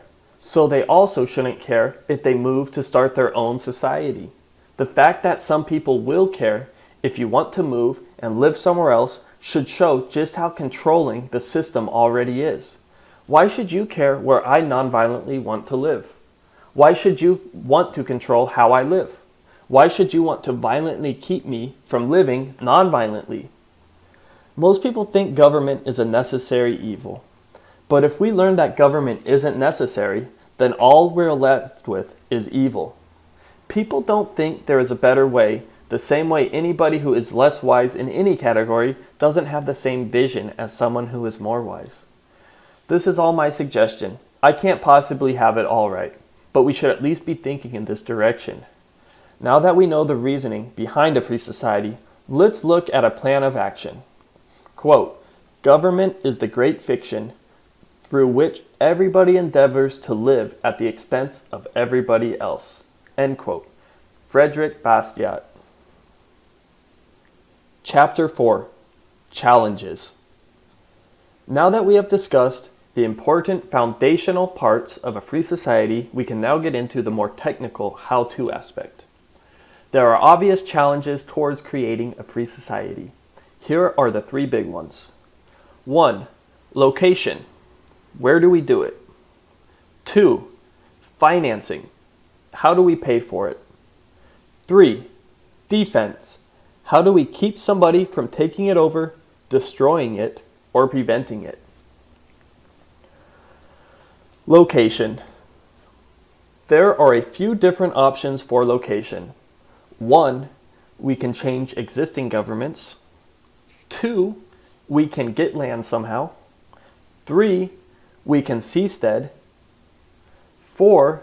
We can go underground. 5. We can go off-planet. I'm sure there are some other options as well. Let's explore some of these options. Some of these sound crazy. Some of these are more realistic than others. Off-planet is super expensive and just too hardcore for right now. I don't think we would ever get anywhere with that without first doing a free society on this planet first. If we don't know how to make a free society work on this planet, what makes us think we can make it work on another planet? So I would rule off planet out immediately. Going underground isn't much different than using above ground land. And since there is still tons of above ground land that isn't used, that sounds way better to me. So I would also cross underground off the list right now. Seasteading seems difficult because it makes resources trickier and makes you much more dependent on importing resources and isolating yourself. The main advantage to seasteading is that there may be some ways to get around restricting laws of nations, and it may be a bit easier to act outside of existing government restrictions. But overall, seasteading just seems too costly and unrealistic. It's way too hard to scale seasteading. Seasteading relies on you coming up with loads of money just to stay, quote, afloat, as opposed to coming up with a smarter way to work with existing land and governments. While more realistic than off-planet or underground, I still think there are more favorable ways for a free society than seasteading. Again, I like the idea of finding the right way to use what we have rather than running away from what we have and ignoring it. Why do a costly solution from the start if we don't need to? Land makes the most sense to me. I don't think the focus should be about trying to get around the existing framework. I think the focus should be finding how to convince certain countries or groups of power within the existing framework to shift their focus towards a free society approach. That seems more realistic and sustainable to me. Doing some quick little seasteading operation or some little isolated experiment in some remote island, while better than nothing, seems like a short-term fix rather than a long-term fix. I think we need to focus on a bigger picture than these small little one-time things. I think we need to work on a system that reworks the way we use land within countries who are interested in doing so.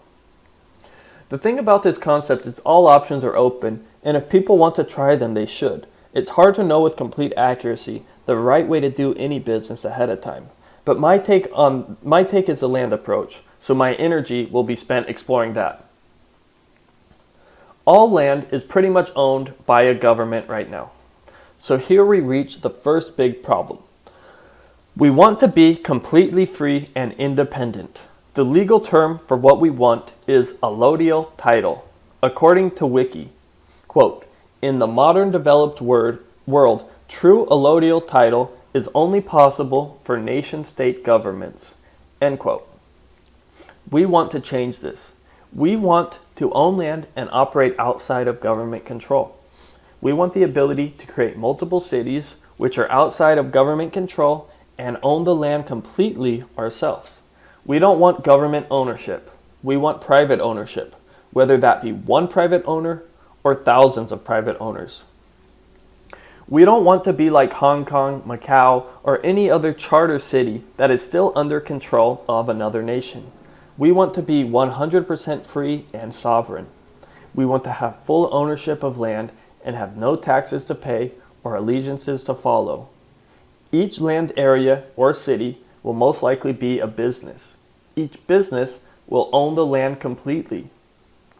We want to create localized areas where businesses own and control the land which anybody can be a part of. We want to shift from government control to business control. If you don't understand economics, this may sound scary to some. But if you understand economics, this will sound liberating. Anybody needs to have the ability to buy into this business and create their own city if they want to. This is what we want to create. How would we do this?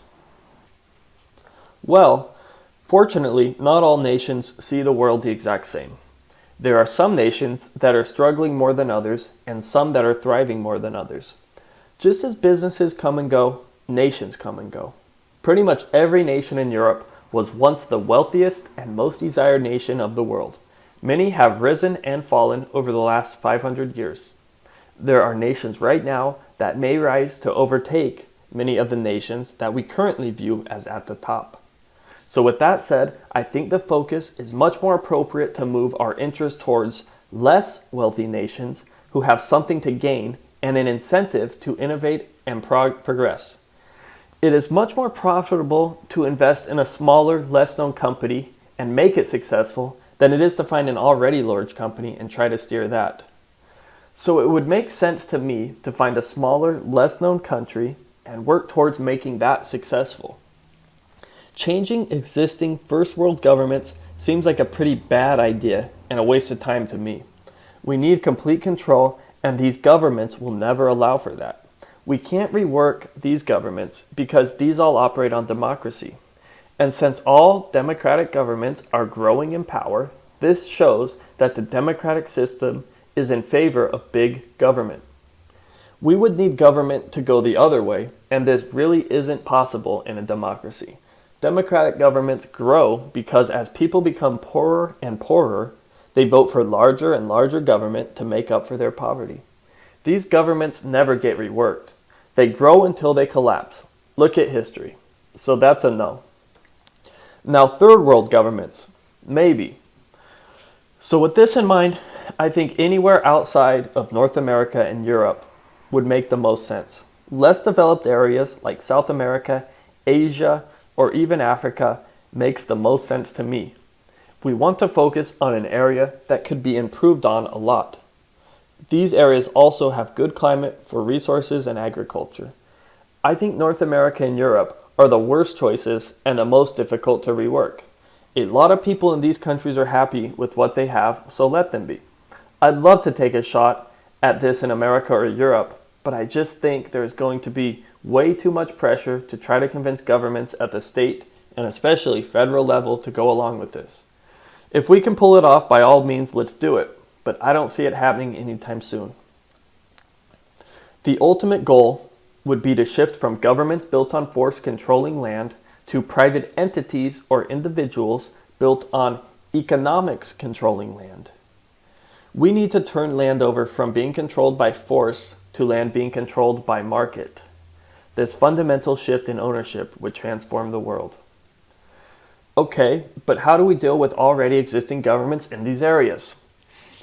So the end goal is to control the land 100%, but that may not be how the relationship starts. The relationship may start as a partnership where a business venture is constructed where the current landowner, the existing government, becomes part owner with the new private owner. Maybe a group of people buy into an existing country. Maybe a country is willing to sell off a part of their land as a test. I understand that this isn't the cleanest way, but this is a starting point.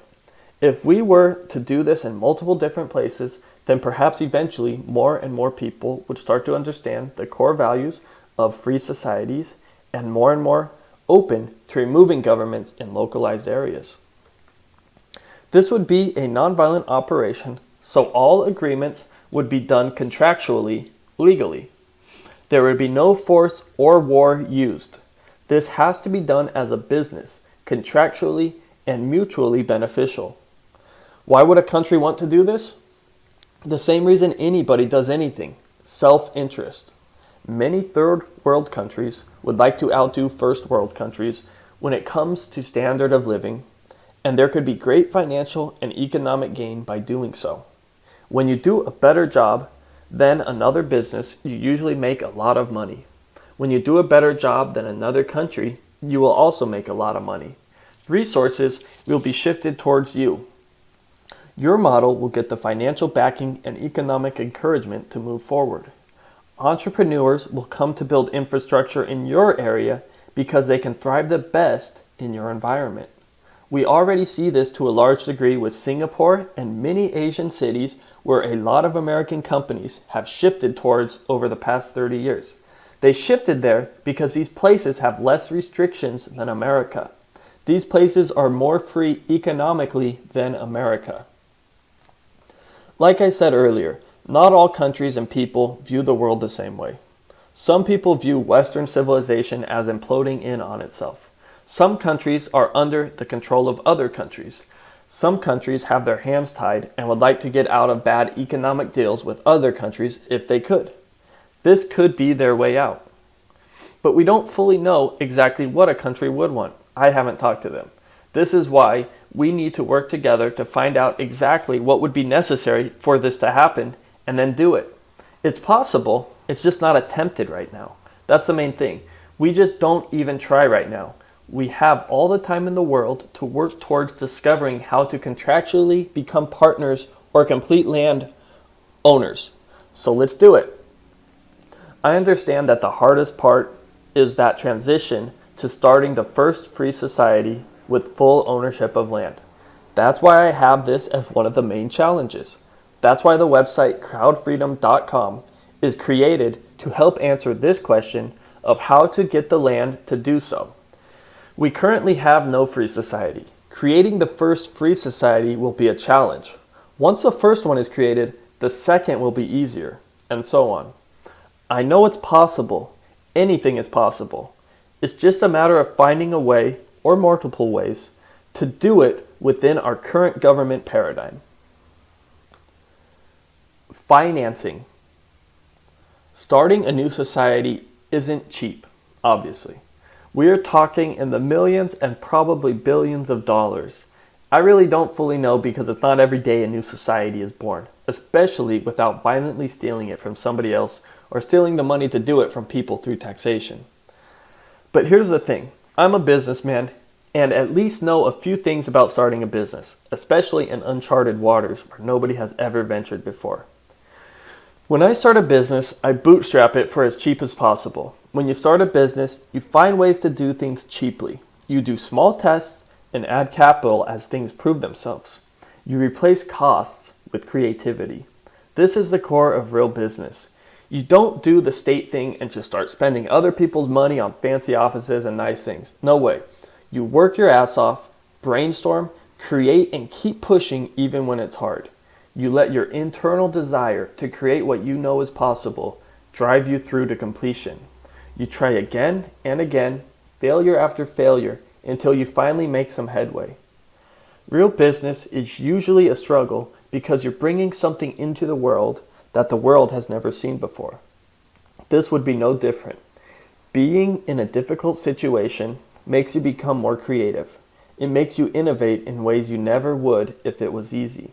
Yes, this is hard, but it has to be done. And the creativity and genius is here to make it happen. We just need to keep taking steps in this direction and it will happen. We know this is what needs to be done. Now let's start doing it step by step. We also fully don't know if a lot of money is needed, at least from us. A lot of times the entrepreneurs are the ones who put up the money because they see an opportunity. Many businessmen who see a way to make money through a free society like this will cover many of the costs if they really think there is something in it for them. Since this doesn't operate like current governments, it's not like we need to come up with money for police or for schools.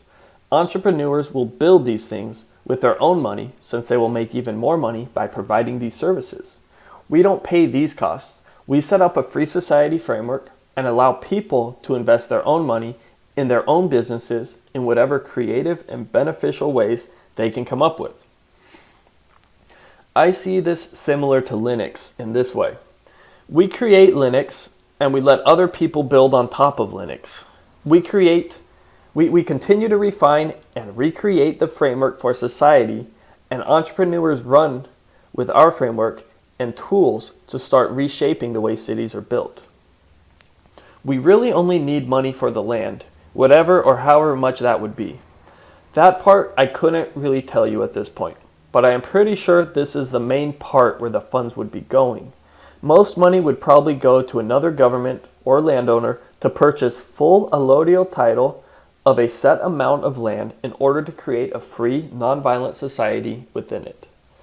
All the other infrastructure and services would most likely come from entrepreneurs out of their own pockets. Financing wouldn't happen until a very realistic plan was ready that had been heavily scrutinized by the world through the internet. We replace any hurdle or problem with a question asked to the entire world to solve. This will all be organized and structured through the internet. I don't want to brag, but I understand organizing data and structuring systems very well. I have a pretty good idea of what needs to be in place to allow for a worldwide discussion and what needs to be done to allow such a discussion to scale at the global level. Again, we start small. We start simple. We take things step by step and scale as necessary. Every problem can be answered. So let's start finding problems, asking questions, and solving them. This is where the website really comes into play. If you go to crowdfreedom.com, you will find a Q&A section which allows the best answers to the hardest questions to rise to the top. I know there are a lot of smart people out there who are experts in a wide range of topics. Rather than wasting their energy yelling at the politicians on their computers and TVs, they should be on Crowd Freedom creating solutions with other really smart people. It doesn't do anybody good to just complain at how bad the current situation is. Yes, I get how bad it is just as much as the next person with an IQ above room temperature. Things are pretty bad and a lot of people don't get what's going on. But you do, so focus your energy on creating something better. If we know what we don't want, then we better know what we do want. And if we work towards that we do want, it will become real. What we put our energy on becomes real. Let's put our energy on what we do want, not what we don't want. I see two main financing options. One, crowdfunding, which is public. Two, private capital, which is private. Crowdfunding would be where we go more the individual route and let large numbers of people contribute smaller amounts of capital to fund this type of an operation. In this route, thousands of people would all be owners in the land in which they put up the money for. In contrast, the private capital route would be more so where a few businessmen and private equity firms raise majority of the funds and take more control over the operation. There can obviously be a hybrid of these two. I like both options, and what I am advocating allows for both options or a hybrid of both to take place. It's up to us to determine which makes the most sense, and to also know that different methods could be used for different locations. We don't only have to build one location. In fact, the more locations, the better for a number of reasons. This brings up the topic of competing cities. The more free societies that pop up, the better. It will allow different structures to test themselves out, and the best structures will ultimately win. As we have discussed earlier, the more competition something has, the better it becomes for the consumer. The consumer for a free society is you and me. The more we and businesses compete to build the best free society, the better the society we will have. We want a society that is anti-fragile, to use the word coined by Nassim Nicholas Taleb. Current governments are completely fragile and weak because they all do everything the same, more or less. Governments do not experiment with new ways to improve the quality of existing products or services. And it is much too difficult for people who have a way to do government better to actually go about doing it in our current societies. All first world countries are not free market and have layers of people voting for things with their mouth rather than with their wallet. Most governments do not allow themselves to be reworked. We are already giving around 36 to 70% of our money to governments already via taxes, not to mention all the hidden opportunity and cost of living costs. Why not shift that to a better place? Look at the amount of money governments bring in through taxation right now. As has previously been shown, government brought in $3.8 trillion in taxes in 2015. You don't think we can undercut them? You don't think we can profitably do a better job than this? The government is without a doubt the easiest competitor to outdo. It's not even a contest. I know this because I'm an entrepreneur. The easiest businesses to outdo are the ones that hold onto old technology and fear change. This is government. This is precisely what government is. And because of this, it opens up a huge opportunity to actually run a society right, without government and without force. We already waste billions and even trillions in our existing governments. Why not put that money elsewhere? We waste more money on government than we do on any other purchase, by far. Go back and view the charts in Chapter 3 if you want to get a detailed understanding of all the wasted money that government spends. This could be a profitable venture for people. Land could become worth a lot of money to the early adopters, similar to Bitcoin. I'm not trying to sell you. I'm just trying to find similar examples to what I think this could be. Bitcoin is a very similar structure in a lot of ways. Sure, this is not fully anonymous or decentralized, but perhaps it could be, and we could build towards that. Owning a part of land in a free society could be similar to owning a Bitcoin on the blockchain. At first, it is not too valuable, but if it gains traction and starts to catch on, it would become valuable. I do see much of this movement being about creating a distributed society chain that tracks the ownership of all property in a decentralized way, all through computers, similar to Bitcoin. I also see this as building an organized open source framework that has within it the collective insight and wisdom of the entire world for various society functions and aspects. I see us working towards putting our heads together towards building a society first on the internet and second on land. The early adopters of new businesses usually end up doing pretty well. People that acquired Bitcoin when it was under $1 are doing pretty well right now. Good ideas make money as they scale. This would be no different. No, I'm not talking about a Ponzi scheme. I'm talking about being one of the first people into something that is world-changing like Bitcoin or Google. Because I truly believe a free society will change the world for the better when it is done right. There are multiple ways to skin a cat. The way I am proposing is most certainly not the only way.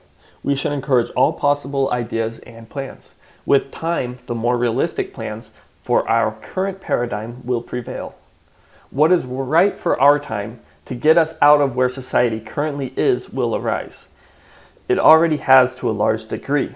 We just need to take action and work out some of the details. 100 years into the future, the way a better society looks may look different than it does right now. 250 years ago, the American Constitution was the right model. There is a time and a place for all things. And right now, I think we have a pretty good understanding of how a free society should work.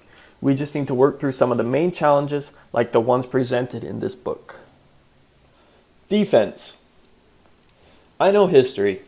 People who have something to lose don't want to lose it. We may be nonviolent, But the world isn't there yet. Far from it, unfortunately. The good news is that until we have some type of momentum, we really don't need to worry about defense. But if there is some momentum and attention, then defense will become a more important challenge. So the initial challenges will be working out the location and financing aspects, and the later and ongoing challenge will be working through the defense aspect. When it does get there, we will need to prepare for some type of backlash, and a massive backlash. Not just at a backlash at the militaristic level, a backlash at the media slander level, a backlash where they break your character and brand. An all-out attack where they label you a racist, a fascist, a terrorist, an extremist, a cult leader, insert emotionally charged, manipulative, derogatory label here, because you want to peacefully attempt to create a nonviolent, 100% free society.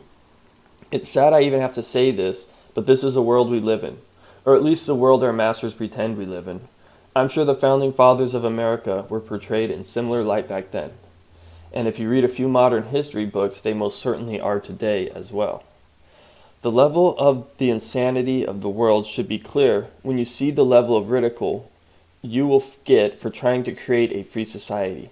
Think of how absolutely backwards and insane it is that people will go crazy after you for wanting to create a free society without violence and force. Just think about that, because you know it's true. And this should show you just how badly society needs to be reworked if you get labeled as a heretic for wanting to peacefully improve society, especially when you don't even want to change their system. So I know what we're up against.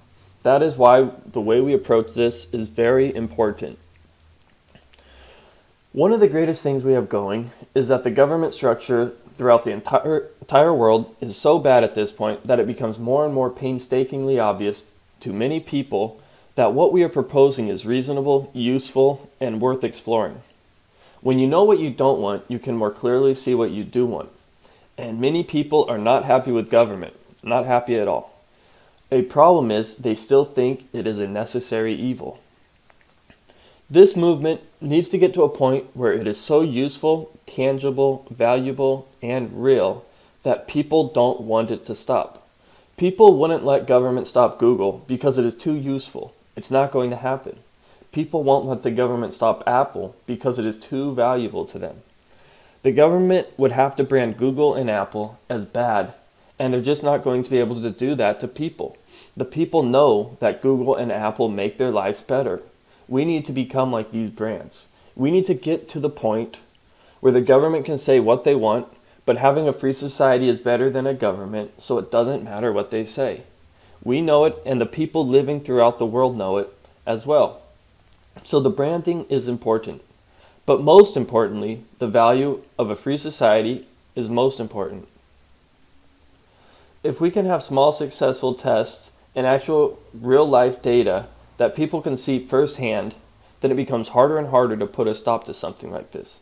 If people can see the peace, happiness, and innovation that comes from a truly free society, then they will start to change their views of this. The same way people changed their view of Google when they saw the benefit of typing anything their heart desired into Google and having it appear to them instantly. When people can see why something is better, they adopt it. We need to get the world behind us, or at least a part of it. This is a huge challenge because much of the world does not want to be free. At least at an intellectual level they don't. But we don't need the whole world. We just need a small group of people throughout the world who matter. America wasn't started by the whole world. It was started by a few people. Google isn't ran by the whole world. It is ran by a few key people. Most people are followers and will follow what is worth following. So we don't need a lot of people behind this. We just need the right people behind it. Governments will obviously do everything they can to keep their tax-paying citizens from leaving to go to a non-tax-paying society. Governments do not want to lose their current power and financial resources. Companies don't like losing revenue to a competitor that does a better job than them. But this is life and how advancement works. You replace the old with the new. Taxi drivers don't like losing money to Uber drivers who found a way to offer better service to the consumer for cheaper. The fact that government is unwilling to allow people to create a better form of government should show you just how bad government really is. When a business loses to a competitor, they either go out of business or they change. Government doesn't want to play by these rules. Governments do not want their people to be self-responsible, independent, or wise. This is pretty obvious for anyone with a cursory understanding of history. You can't easily control people who think for themselves and are not dependent on you. So all these things must be borne closely in mind. We're going up against the hardest battle ever, the battle that has been fought throughout history. Now again, I am not against governments. I get what they are, and I understand people truly believe in them and that society functions at a certain level with them. That's great. For those people who are happy with their government, keep it. The same way people who had horse and buggies were happy with those when cars came out, or analog cameras when digital cameras came out, or taxis when Uber came out, or whatever other innovation you want to mention. Better things come along, newer technologies are born, and not everyone wants to shift immediately. A newer government is being born and not everyone will want to make that shift. That is fine. But understand that in order for the entire world to advance, these types of changes do happen and it is healthy. When America came about, the whole world was not at all happy about it. But now, some 250 years or so later, most of all first world nations have copied many of the principles from early America. The early American technology made its way throughout the entire world. Now it is time for another update to work its way throughout the world. You can stop some people, but you can't stop an idea. This idea needs to be distributed throughout the internet. The internet is the greatest tool for this type of movement. The actual framework needs to be available online. That's the purpose of the site. If there is any type of silencing of nonviolent free speech, it is pretty easy to decentralize and distribute the site in a way where it would be hard to stop. I'm pretty competent with IT, and there are lots of things we can do to have a decentralized site and database of all the information created and organized. A main goal of this is to create a decentralized, open source society framework. We need a society framework that people throughout the world can continue to improve bit by bit. As has previously been stated, this would be done similar to open source software like Linux, Android, and even Bitcoin. These systems are incredibly strong because they are built in accordance with many of the principles discussed earlier in this book. People have tried to exploit, tear down, and hack Linux for years, and yet Linux becomes stronger and stronger. Linux is anti-fragile. Now imagine government. LOL. Imagine trying to find holes in the government. It's not even a rational statement. The government is the most fragile and least anti-fragile entity I can think of. This is why what we are proposing is so valuable. We need an anti-fragile government. We need a system for society like Linux, one that has been torn apart and scrutinized from every angle, and after all of it, is still standing and only becomes stronger. Let me give an analogy of how I could see this working. Linux is free software owned by nobody. There really aren't any firms or businesses that own a large part of Linux directly. Large businesses may build proprietary things on top of Linux, but they don't really change Linux itself. This is a crowdfunded approach. We would also fully accept and welcome Windows and Mac OS. These would be more the second method that is financed by private capital and done in a more polished, user-friendly way for a bit larger of a fee. In this approach, you may rent land from the landowners and large corporations, for example. We currently do not have this in society. What we have with governments, like that of the US, is something like pen and paper. They still haven't quite made the jump to computers yet. It isn't even a contest. With the market, we would have something like Linux, Windows, or OS 10, always improving. Right now, we are left with none of these things. We have pen and paper without a pencil sharpener.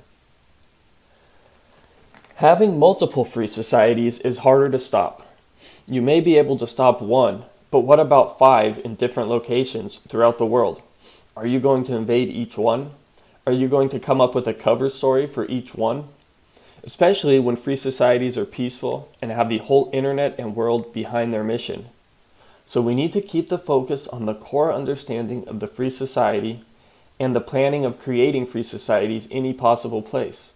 The more locations where we can push towards bringing in a free society, the harder it becomes to stop. Decentralized, distributed things are hard to stop. You can't stop everyone. This is just as much about the framework for free societies as it is about creating a free society itself. The system has to be replicable. We don't want to just create one free society and hope for the best. We want to create the software and framework to deploy free societies throughout the world.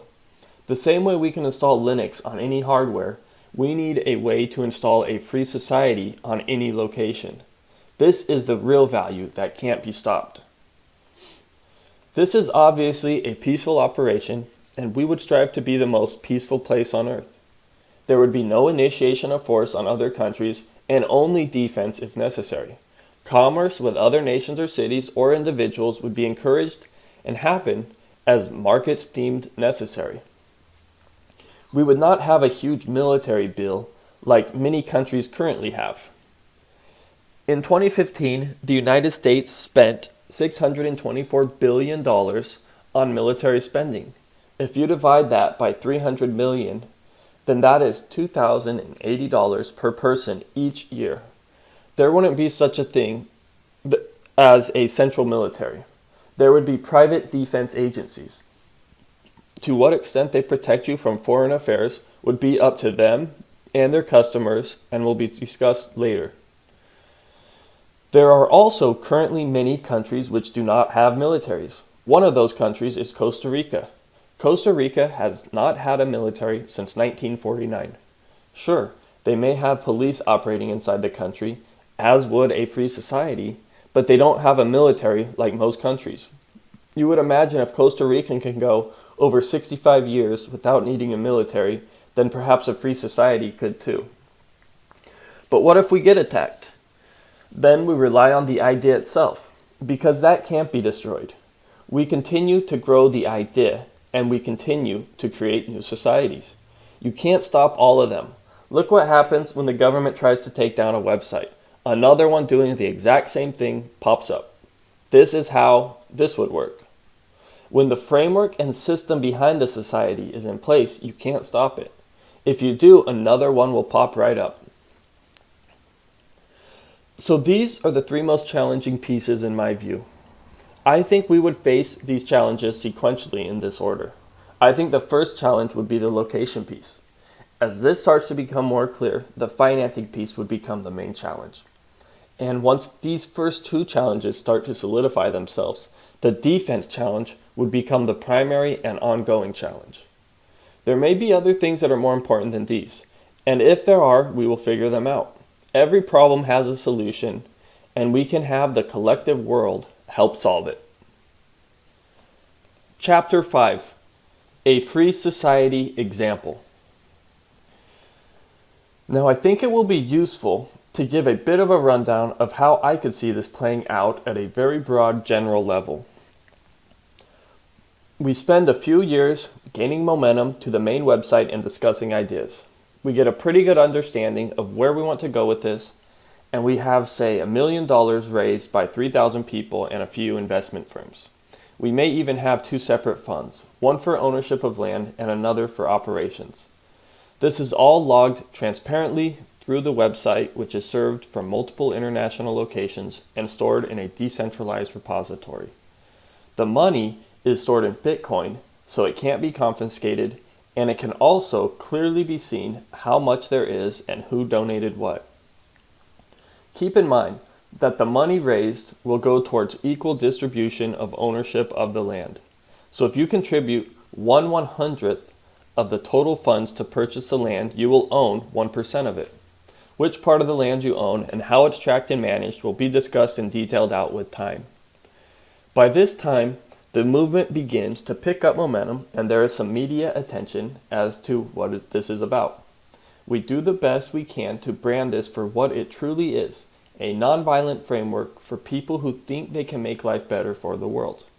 We support the current governments throughout the world. We just think we can do a better job.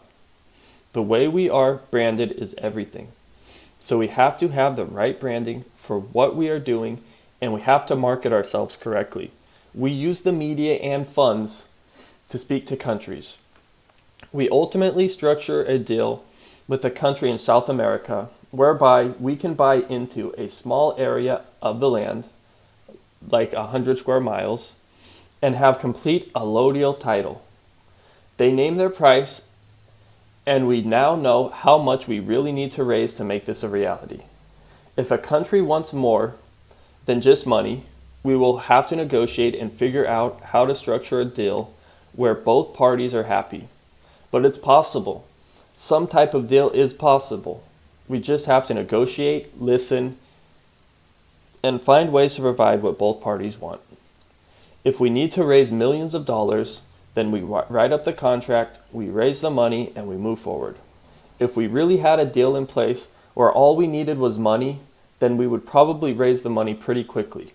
I really don't think the hard part will be raising the money. I think the hard part will be getting a location figured out and getting the framework in place for how a free society will be deployed in that location. Once people see an actual dollar amount on what is needed for a free society, I think they will donate. We've just never seen that figure before and been that close and had the possibility of a free society at that level. So let's say we buy 100 square miles of land somewhere in Brazil. For comparison, Los Angeles, New York City, and Phoenix are all around 500 square miles. The whole state of New Jersey is 8,729 square miles. The entire country of Brazil is 3,287,357 square miles. We now get to work. We divide up the land as we have already planned and worked out, and people who contributed funds now fully own this land without having to pay taxes. This 100 square miles will be owned by, say, 3,000 different individuals and groups of people. One person may own 5%. Another person may own 0.01%. What if somebody tries to take your newly purchased land? This is where the market comes in. As we have discussed at great length earlier, property will be the basis for everything. Somebody trying to take or use your land will be an infringement on your property. A business will immediately be set up to protect the property of others. Entrepreneurs will begin to come in and offer many of the services currently offered by governments, courts, police, roads, and so on. More of this will be discussed later in the book. What if they don't? Then I'll set up these businesses because there will be no competition at the beginning. You will make decent money providing these businesses, so of course somebody is going to do it. Won't this be like paying taxes for police? No, because you don't have to pay it. If you do decide to pay for property protection, it will be better and cheaper than police by the state, because the market is always better and cheaper than the government because of competition. Yes, of course starting out will be a bit bumpy. Any new industry always is. But after some time, this stuff will get dialed in and the benefits of a free market will start to shine. Land will be bought and sold by different parties to make best use of it. People will sell out to make a quick buck, while others will buy in to be a part of it. People will merge property to start joint businesses, and allocation of the land will quickly be used for efficient and necessary uses via the market. But won't we be a central agency who determines who owns the land? We don't have to be. It depends. The ownership of land itself could be on a distributed property chain where everyone knows who the owners are. In order to buy and sell land, it would be done through this decentralized property chain that everyone has access to, similar to the Bitcoin blockchain. This is just one way to do it. It could be done many ways. Even if it was a centralized agency, which the property was purchased and managed through, people would have the ability to buy land in different areas throughout the world and compete against another one. The one who managed land the best would rise to the top, and there would always be the ability to start a new one. The value of land will rise as more people make use of it and seek out ownership of it. There will be an incentive to use the land as it provides the benefits and opportunity of complete ownership. There are no taxes to be paid and no central agency to report to. This would legally be the most free land in the world. There won't be a government telling you what kind of business you can and can't do. There won't be a government forcing you to pay taxes. You would actually be free. For real this time. People will start to physically move here once they feel that it is safe and offers enough for them to be happy. The first people will probably be pioneer type people who want a place to escape to away from governments. They will be like, no more taxes, no forced healthcare system, no forced welfare, sounds good to me. They will have a home built, they will have energy provided by a company that offers that, they will have access to food and doctors, and they will have what they need to be happy. There will be entrepreneurs who want to provide all these services to the people who live here. It will be a real economy, a true market. As more people see this and it builds momentum, many of the nicer and more modern parts of society will be created. You'll start to see better healthcare. You'll start to see higher quality services. You'll see less expensive costs. You'll see entertainment and other fun things start to take form. If more land is needed, it will be purchased and expanded. By this time, we will already have a working model for how this process will work and will be able to scale it. As it scales, it will start to have a snowball effect.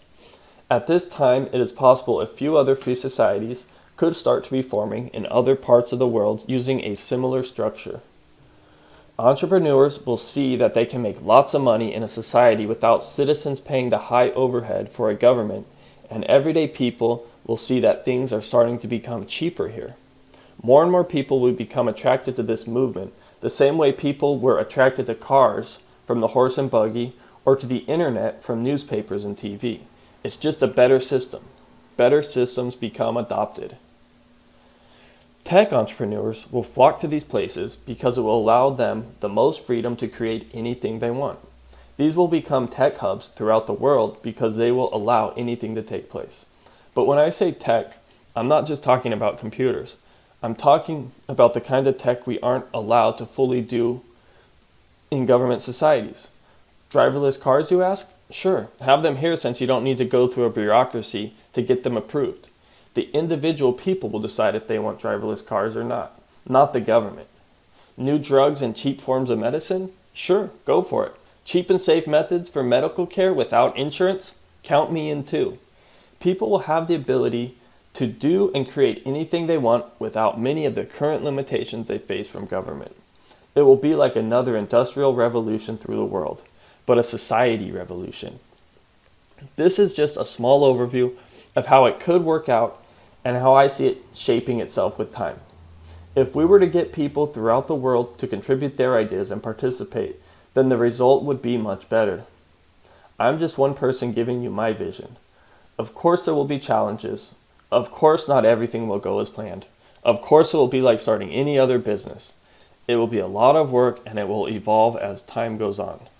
But like some of the best businesses in the world, it has the ability to completely transform and change the world for the better.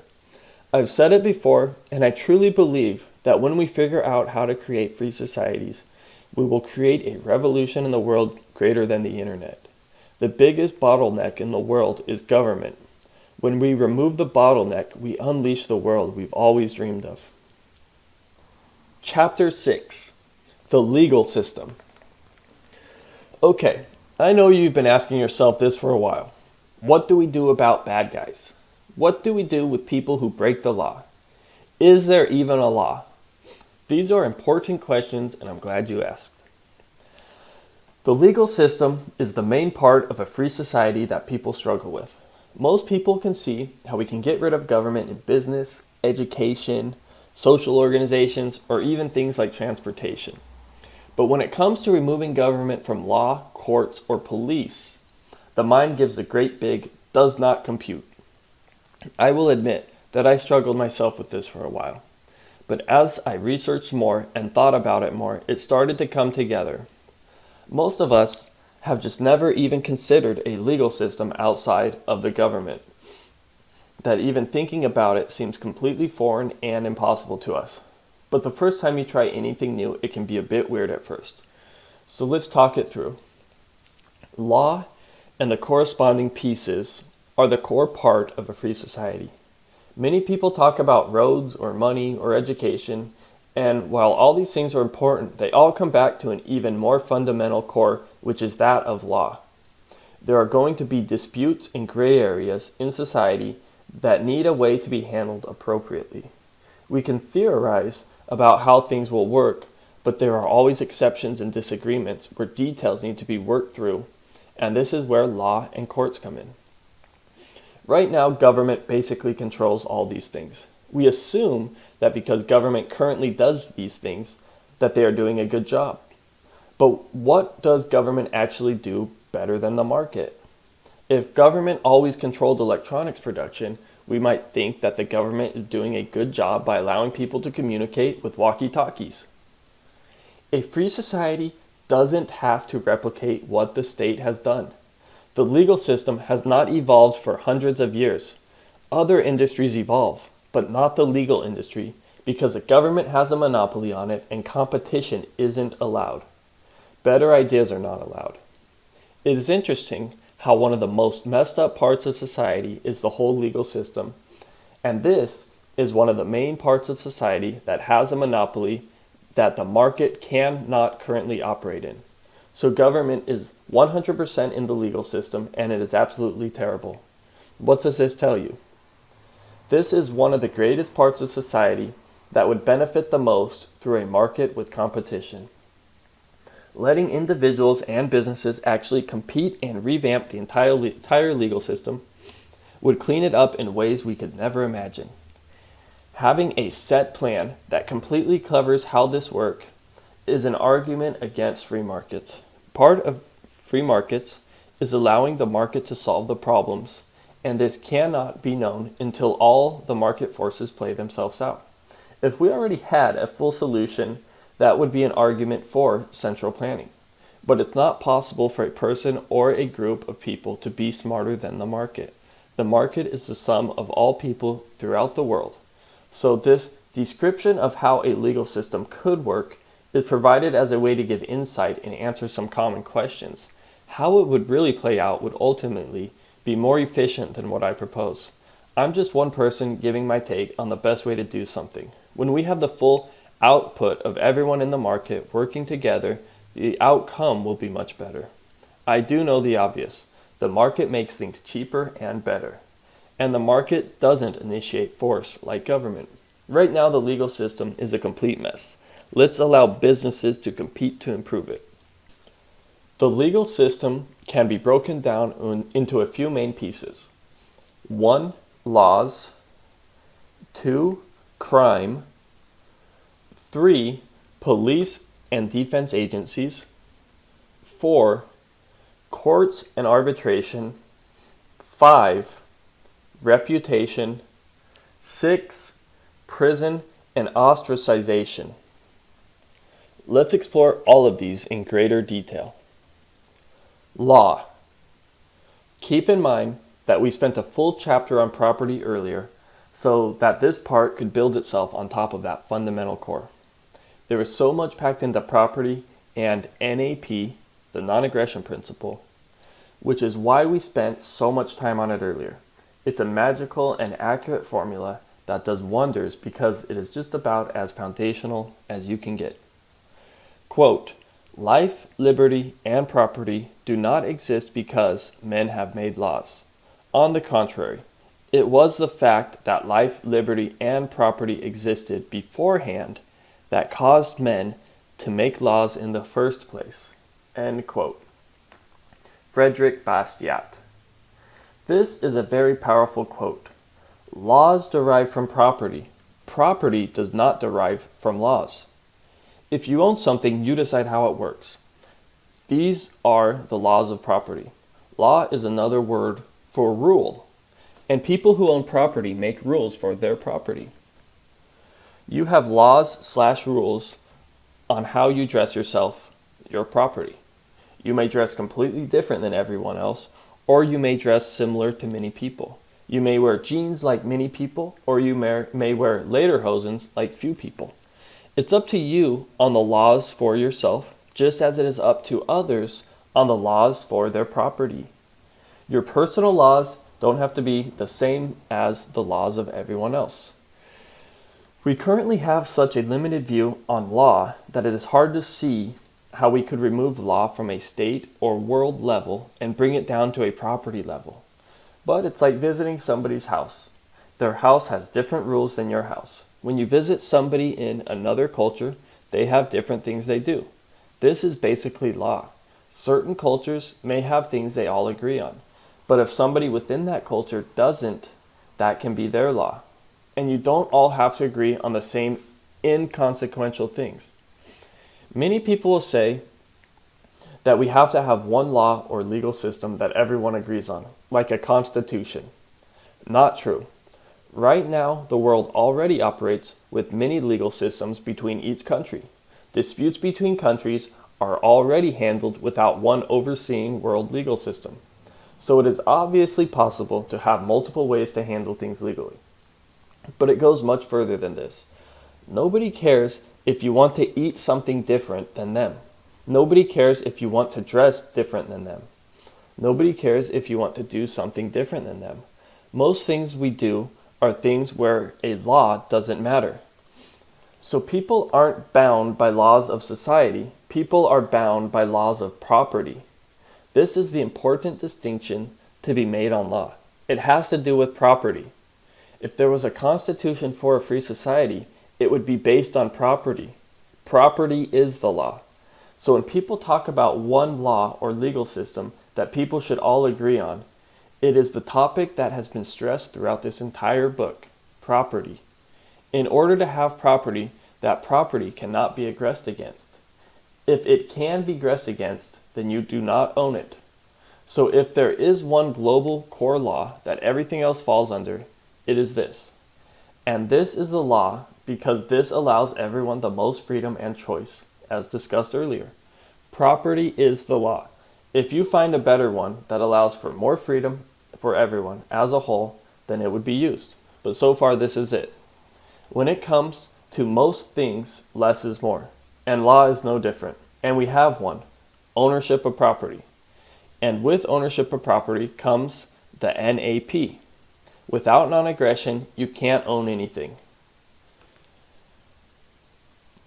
If we have the right laws, everything else will follow. If we have wrong principles, it will only get worse. It's like trying to find out how fast something will fall with the wrong equation for gravity. The right equation for gravity is simple. The wrong equation for gravity gets really confusing. The right equation for society is also simple. People would rather complicate it. Crime. Okay, so let's say the law is based around property. What do we do about criminals who break the law? That is, who violate the property of another person. Quote, moreover, in the system of criminal punishment in the libertarian world, the emphasis would never be, as it is now, on society's jailing the criminal. The emphasis would necessarily be on compelling the criminal to make restitution to the victim of his crime. The present system, in which the victim is not recompensed, but instead has to pay taxes to support the incarceration of his own attacker, would be evident nonsense in a world that focuses on the defense of property rights and therefore on the victim of crime. End quote. Murray Rothbard. When somebody initiates force on another's property without their consent, that is a crime. One person was an aggressor and another a victim. Crimes become based around victims, people who are victims to force on their property. Once again, this is all based around property, whether that be yourself, your house, your car, your land, whatever. Victimless crimes, where there is no victim, are not crimes. If there is no victim, then it is not a crime. If there is no victim, then there is no force being used on another. Again, if you have the right equation, everything else will follow. This is a very important point to realize and think about because this is not how it currently works anywhere in the world. If nobody is hurt, it is not a crime. Drugs are not a crime because you are not using force on somebody else's property by doing them. You can do whatever you want to do to yourself. You are your own property. If a certain drug is damaging and you choose to damage yourself, you can do so, just as you can damage your car if you want to. Do as you wish with your property, as long as you don't aggress on the property of others. But what if everyone else as a whole decides to do something which brings down society and society slowly degrades because there is no state to enforce the correct behavior? What if people allow for prostitution, which brings down society? This is another important point to be understood. People can't bring down your level of society if they can't use force on you. They may not create society the way you see fit, but that is why you have your own property and are able to create society in your direction. You create in your direction and they create in their direction. Maximum diversity and freedom is a beautiful thing. This is something very important for people to understand who want to use government force to make people act a certain way and follow their rules. We don't need to try to find the right set of rules and then force them on everyone else so that they don't hurt us. In a free society, people can't hurt you because they can't force you to pay taxes to subsidize their behavior which you do not approve of. They have to subsidize their own behavior. So this is a great realization that must be understood. You can read more about this in the Q&A section. How do we know what's right or wrong? Moral or immoral? That's for you to decide for yourself, and for others to decide for themselves. There isn't a set rulebook saying this is right or wrong like religion. This is what a free society is all about. Freedom. The freedom to choose. And not everyone has to choose the same thing. Not everyone has to agree on the same rights and wrongs. This allows for whatever individual expression, freedom, somebody wants, so long as they don't interfere with another's. Again, you will be hard-pressed to name a system for society that is more allowing than this one. There is really only one law, property, which means don't initiate force on another person's property. And if we remove the force law, we run into issues with people disrupting the property of others and nobody can own anything any longer and it becomes a complete mess. It throws the whole system out of balance to remove property from the equation. But with it, the system allows for maximum freedom and at the same time protects against the practice and exercise of that freedom. I've said it 1,000 times because it's true. When you find the right principles for something, everything else falls into place. When you hit on foundational truths, you don't need lots of tiny little rules to try to manage everything. So with this all in mind, it changes our current understanding of the laws and crimes most governments currently have. Taxation is a crime because it is theft. The victim is that taxpayer, and the aggressor is the state. The state is stealing from people by force. If you can't go up to somebody on the street and tax them, then the state should not be allowed to come up to you and tax you. War is a crime because it is murder. Rape is still a crime. Murder is still a crime. Self-defense is still okay, and so on. Everything comes down to property. If somebody's property is somebody's property being aggressed against, this will determine whether or not a crime is occurring. And yes, sometimes it may be a bit tricky to tell, and that's where courts will come in, as we will talk about shortly. Cocaine used to be legal. Marijuana used to be legal. Alcohol was once illegal. You can't drink until you're 21, but you can go to war at 18. You can't gamble until you're 21. Our current laws are contradictory and silly because they don't derive from principles and property.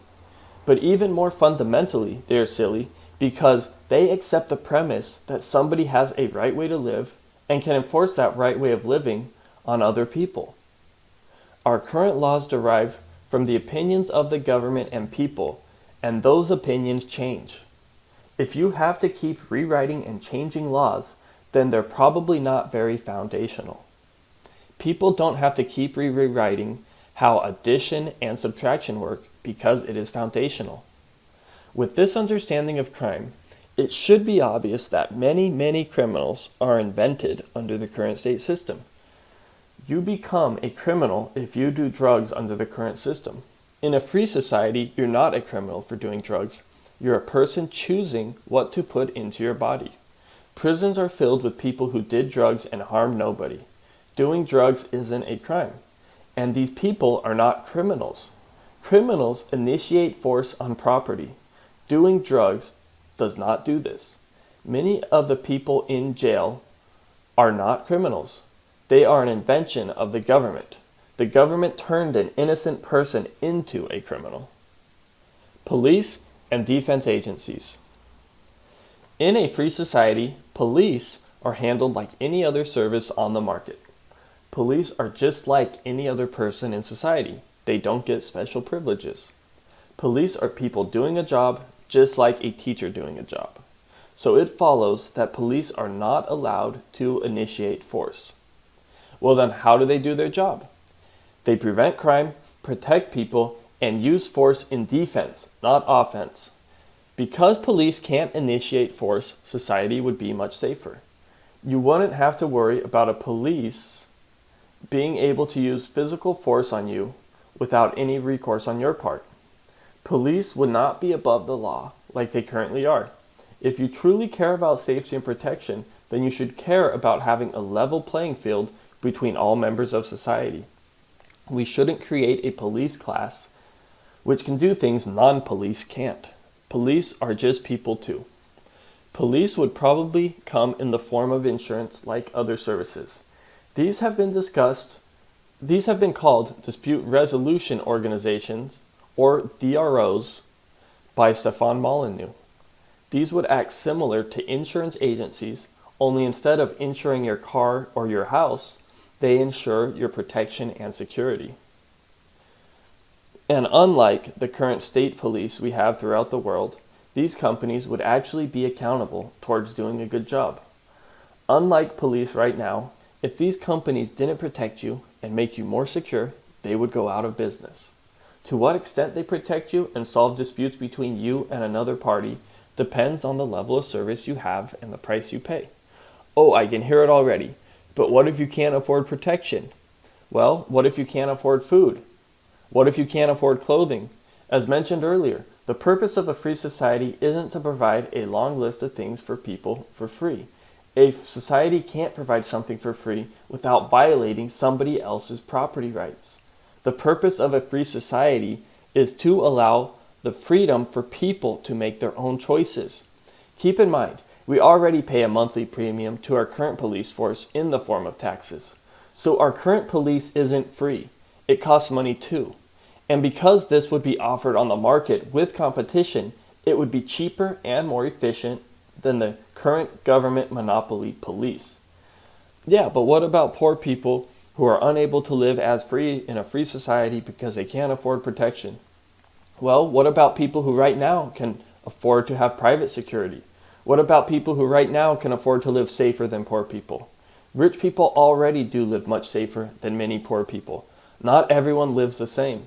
People come from different circumstances. Nevertheless, poor people do have options. Poor people can carry a firearm. Poor people can learn self-defense. Poor people can do a number of things for cheap or free. Moreover, if people think that there should be DROs for people who can't afford DROs, then people may create them like this for poorer people, similar to how there are charitable places where poor people can get food and shelter. This will be discussed more later on. As was previously stated, the pricing model would probably work very similar to insurance. You could pay per use, or you could pay a monthly insurance premium, or I'm sure there are countless other creative ways this service could be provided. Picture this. Imagine somebody offers to charge you 6% of your income to protect you. You don't really know where your funds go or if it even makes it to the company. If something goes wrong and you are not satisfied with the protection you received, you have no recourse. If somebody steals from you, you never actually really get to the bottom of it, and you don't expect them to. You pay your money, and since your money doesn't actually go to the people providing the service, there is no real incentive for the actual police to do a good job. If the police do a good job, they get the same pay as if they do a mediocre job. You know they're not experts at solving problems because they have no incentive to be. They don't have to do a good job because there's no competition to make them have to improve. Well, guess what? That's what we currently have. Surprise! Yeah, I know. It's a completely terrible system, and everybody knows it is. Now imagine how much cleaner and elegant this would look if handled through the market. There are 2 or 3 big DRO agencies who service most people. Time out! Monopoly! No, we already have a monopoly with the state. 2 or 3 big nonviolent DROs is better than 1 big violent government DRO. Let me continue. They have proven track records and have earned their spot at the top and their customers' trust and money because they do a good job. These agencies compete against other DRO agencies who are constantly trying to find better ways to service their customers. These DROs are always exploring and researching ways to improve their service and offer the customer better defense and security for a cheaper price. Because these agencies are all competing with each other, your service continues to get better for less money. When somebody does steal from you, the DRO gets to the bottom of it because they know if they don't, you will leave to another DRO that will get to the bottom of it. DROs are complete experts in solving problems like this. Protecting you and alleviating crime against you is what they eat, sleep, and breathe. The same way Google makes sure you get exactly what you want when you type a search into their search box, these companies would make sure you get exactly what you want for the security of yourself and your family. Oh, and by the way, all this for much, much less than what you're currently paying for your state police service. This isn't some fantasy. This is what markets do. Get rid of state police, and I am 100% sure private police will be better for less. The same way I am sure that 2 plus 2 equals 4. In a free society, self-defense is perfectly okay because it doesn't violate the NAP, non-aggression principle. So if you want to walk around with a gun, then you can, granted the property owner allows you to. If the property owner does not allow you to have guns, then you can't have them, including police. Police can't have guns on your property if you do not want them to. If they do, then it's up to a court to decide if they are aggressing on your property or not, which they clearly would be in most cases. If you don't want to carry a gun, you can hire a defense agency instead, and most people would. Less people would carry guns if we had DROs, because DROs would do a much, much better job than state police, and society would be safer. If you ask a lot of people who carry guns right now why they carry, it is because they know the police take too long to respond. By the time the current government monopoly police get to a crime scene, it is already too late in most cases. This is because the government doesn't have market forces acting on improved defense systems. If people didn't have to carry guns, they wouldn't. If society was safer, people would be less likely to carry guns. And a market will get us there much quicker than a government monopoly. You can choose not to use a DRO if you want. Nobody forces you to use a DRO. It's like insurance. If you want it, great. If not, great. It's your choice, and there isn't a right or wrong answer. For some people, it may make sense to have a DRO. For others, it may make sense not to have a DRO. You can start your own DRO if you want. Maybe you're not happy with the level of service the DROs are currently putting out, and you know of a way to do it better. Great. That's how markets work. Start your DRO and get customers. Do something better for less money to the customer. As has previously been stated, DROs cannot violate the NAP. They are just like any other person. Nobody is outside of property. If you are a DRO, you have to act in accordance to property. What about the mafia scenario where a big company takes over all the competitors and people can't stop them? This is a common question that is discussed later in the Q&A. Courts and arbitration. In a free society, courts would be businesses that compete with each other. There wouldn't be one court system that is a monopoly like we currently have. Different businesses would provide these services, and innovations in better providing this service would be welcomed by the market. Courts rule with one guiding principle: property.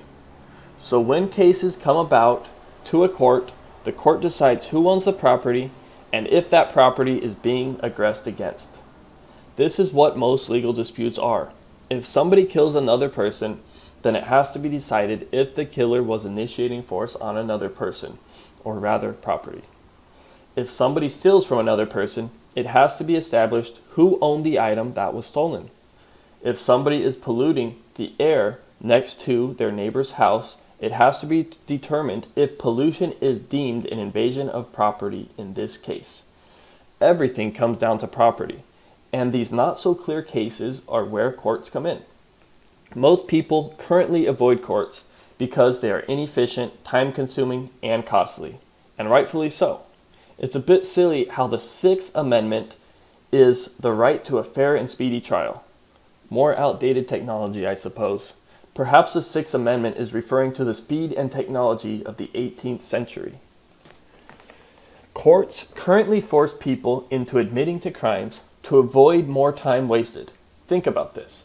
The whole government court process is so bad that people would rather just admit to guilt and serve a reduced sentence than actually present all their evidence to have a legitimate case. It's not even worth defending yourself in court unless you have loads of money right now. So what about the poor, you ask? Yeah, exactly. In a free society, courts make money by providing the best ruling on the law. That is, the best ruling on property. The goal of courts will be reaching a correct verdict as fast as possible for as cheap as possible. Contracts will be important for certain types of things. Many risks and dangers would be agreed to ahead of time. What if XYZ Bank plans to take all my money and then leave? Then they will have to write it out in their contract and be bound by it legally. Before banking with them, you could make sure all the owners of the bank provide their information so you know who to go after in the case of a problem. But how am I supposed to know all the tiny details to look for ahead of time?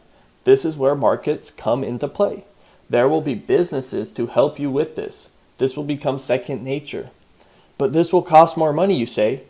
You already are paying for the government to do this kind of thing, and they are not doing a good job at it at all. DROs would decide which arbitration agencies to use for certain types of disputes ahead of time. When you sign up with a DRO, you would know, in the case of, say, a murder dispute, you would be bound by the decision of ABC Arbitration.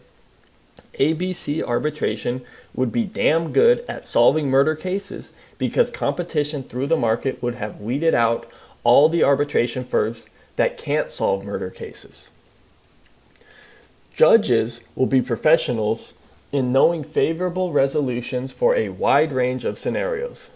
Would judges serve a lifelong tenure at the highest level to ensure that they can't be bought and sold? No, they wouldn't use outdated technology. They would just let the market weed out the bad judges. Corrupt, bad judges would be unemployed, and good judges would be paid very well. Judges would be trained detectives who know how to sniff out BS and get to the bottom of things quickly. That's their job. Judges will be completely versed in first principles to know how to get to the core of disputes and find appropriate resolutions based off of property. Judges will not be appointed. Judges will earn their place by providing the best resolutions to citizens that directly pay their wage. Back in Ireland, this is actually how it used to work. Judges were known and respected for their ability to rule based on principles. They were able to accurately map current scenarios to past scenarios and extract the commonalities and important points. Whether it would be one judge or a group of judges or a jury or a decentralized legal database or whatever else is trivial. The market and the customers would find the right setup for the right kind of case. Different cases may use different setups, or most cases may all use the same setup. The important part is that the setup would get the correct decision as quickly and inexpensively as possible. And the even more important point is that it would be light years ahead of the current outdated technology that is currently promoted throughout the entire world via our current governments. In this regard, common law will most likely be used between parties to handle disputes. As more and more cases are handled, a database will be built of all the resolutions, and it will become pretty easy to quickly ascertain the correct way to rule on property. Common law is basically law that is derived through the market system rather than through the political system. As more courts take on cases, the laws of how to deal with certain matters begin to become more clear.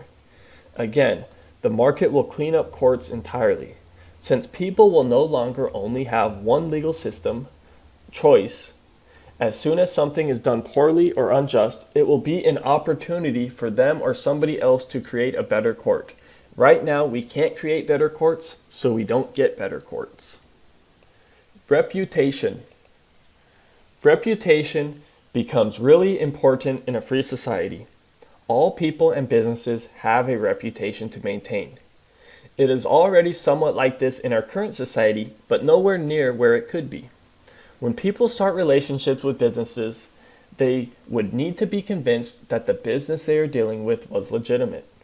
Businesses would need to prove to people why they should work with them. If they could not do this, there would be another business who could. New businesses who don't have a reputation built up would need to convince you of their service by charging less money or doing something to make you feel comfortable taking a risk in business with them. Established people are more trusted. This is how it already works to a large degree, but it would happen even more in a free society, especially in services where the government currently holds a monopoly. DROs will have a reputation to maintain. If they are unable to solve problems between people, then that will be known, and other better DROs who do solve problems will be used more. People will have a reputation to maintain. If people are shady, it will be known about. A free society will look out for each other because it will know that reputation is an effective way to maintain order. Reputation works similar to Amazon or eBay or even a new business. When you buy a product on Amazon, would you rather read what the business says about the product, or would you rather read what customer reviews say about the product? What about when you go see a movie? Do you read the reviews on the internet first? Do you treat different products and services differently? These are the types of things that will become more commonplace in a free society. Rather than turning to the government to see what some government agency says about something, you will turn to a business about it instead. If reputation becomes important, then surely there will be businesses that work towards providing people information on the reputation of businesses. Just as we have companies like IMDb who provide movie reviews and the BBB who provide a very basic level of business quality, it would become much more dialed in. All the current government rating agencies like the FDA, FCC, etc.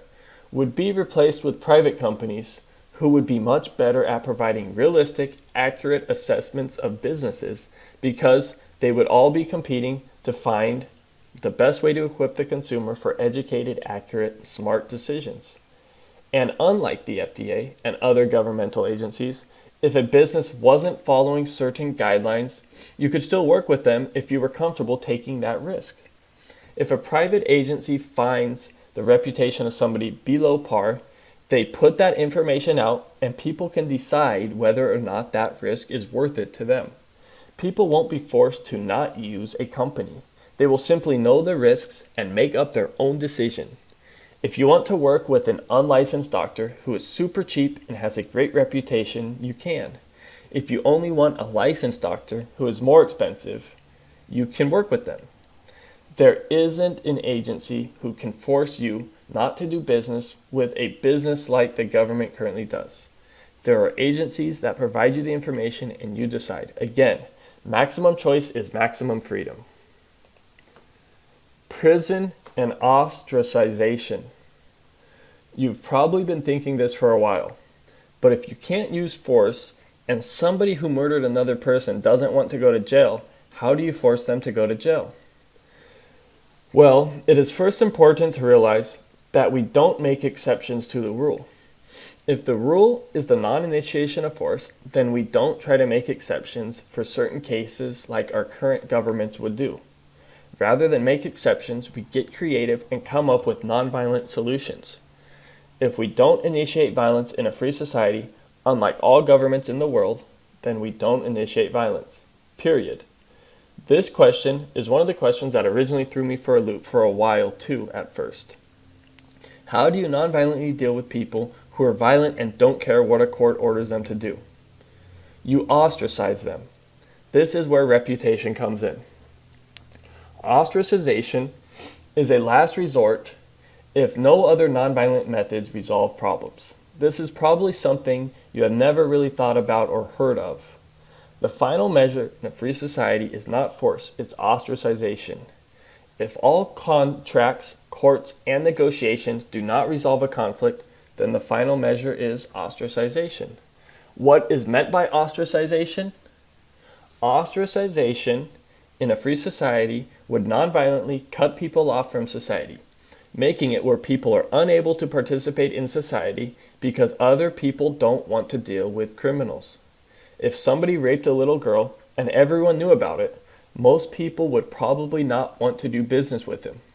If they did do business with him, it would be known that the business tolerates customers who rape little girls.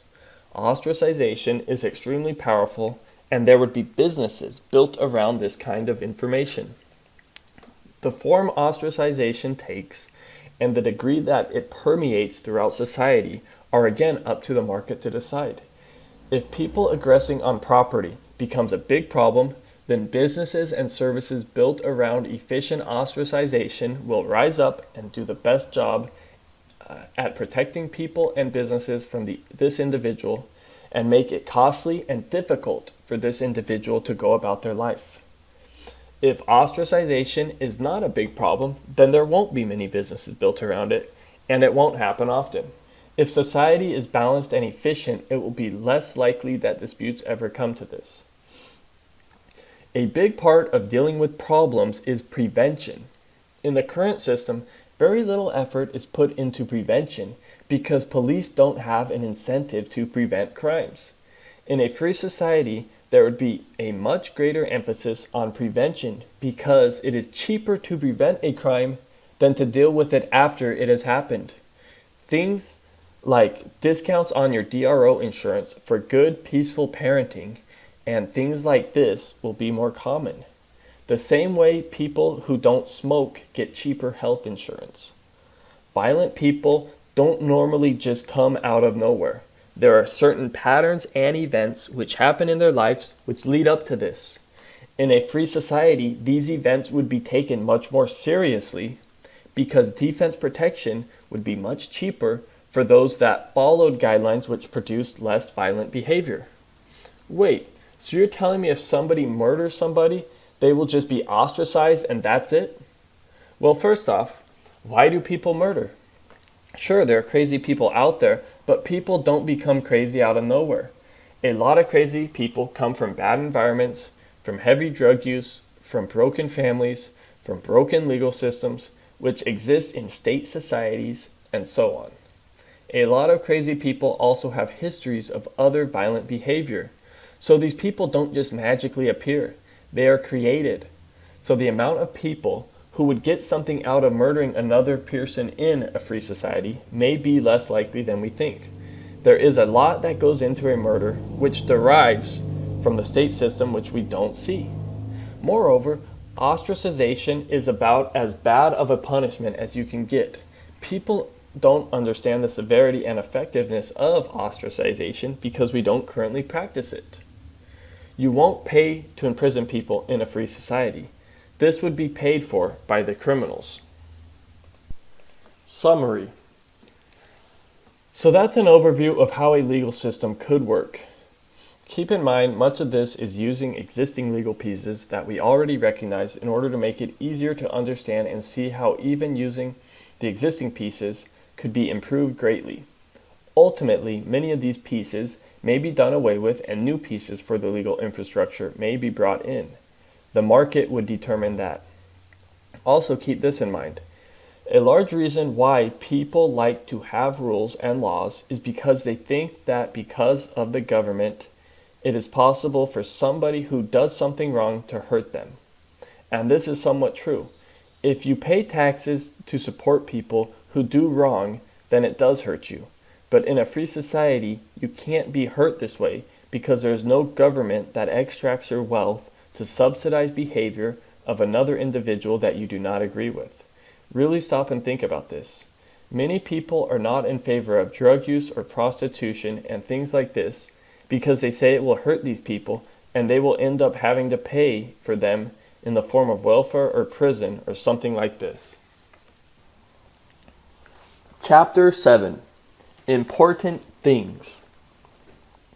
In a free society, there of course are lots of other topics to discuss, like money, infrastructure, roads, education, charity, and so on. It is not super important to focus on these specifically, because a free market will automatically allow the best solutions to rise to the top. If you have a fairly strong understanding of the earlier section on governments and markets, then this should make sense. We don't need to understand every little detail on how things will work. Markets will do things better than the government, just as systems of freedom will create more happiness than systems of fear. Systems of choice will create better solutions than systems of force. Nevertheless, it is still helpful to at least see how things could work out. By seeing how certain things can unfold, opens your eyes to the possibility of the market system at work and allows you to be like, oh yeah, why didn't I see it like this before? You didn't see it like this before because we're not educated to think in terms of markets. We've traveled so far down the government model that we don't even know how much it clouds our perception of how things could work without it. When thinking about how the market system will solve problems, you should always remember this. Every problem is an opportunity to make money by solving it. That's why markets are so good. All the time people will say, but how will X be done? And every time that X problem is an opportunity to make money by solving it.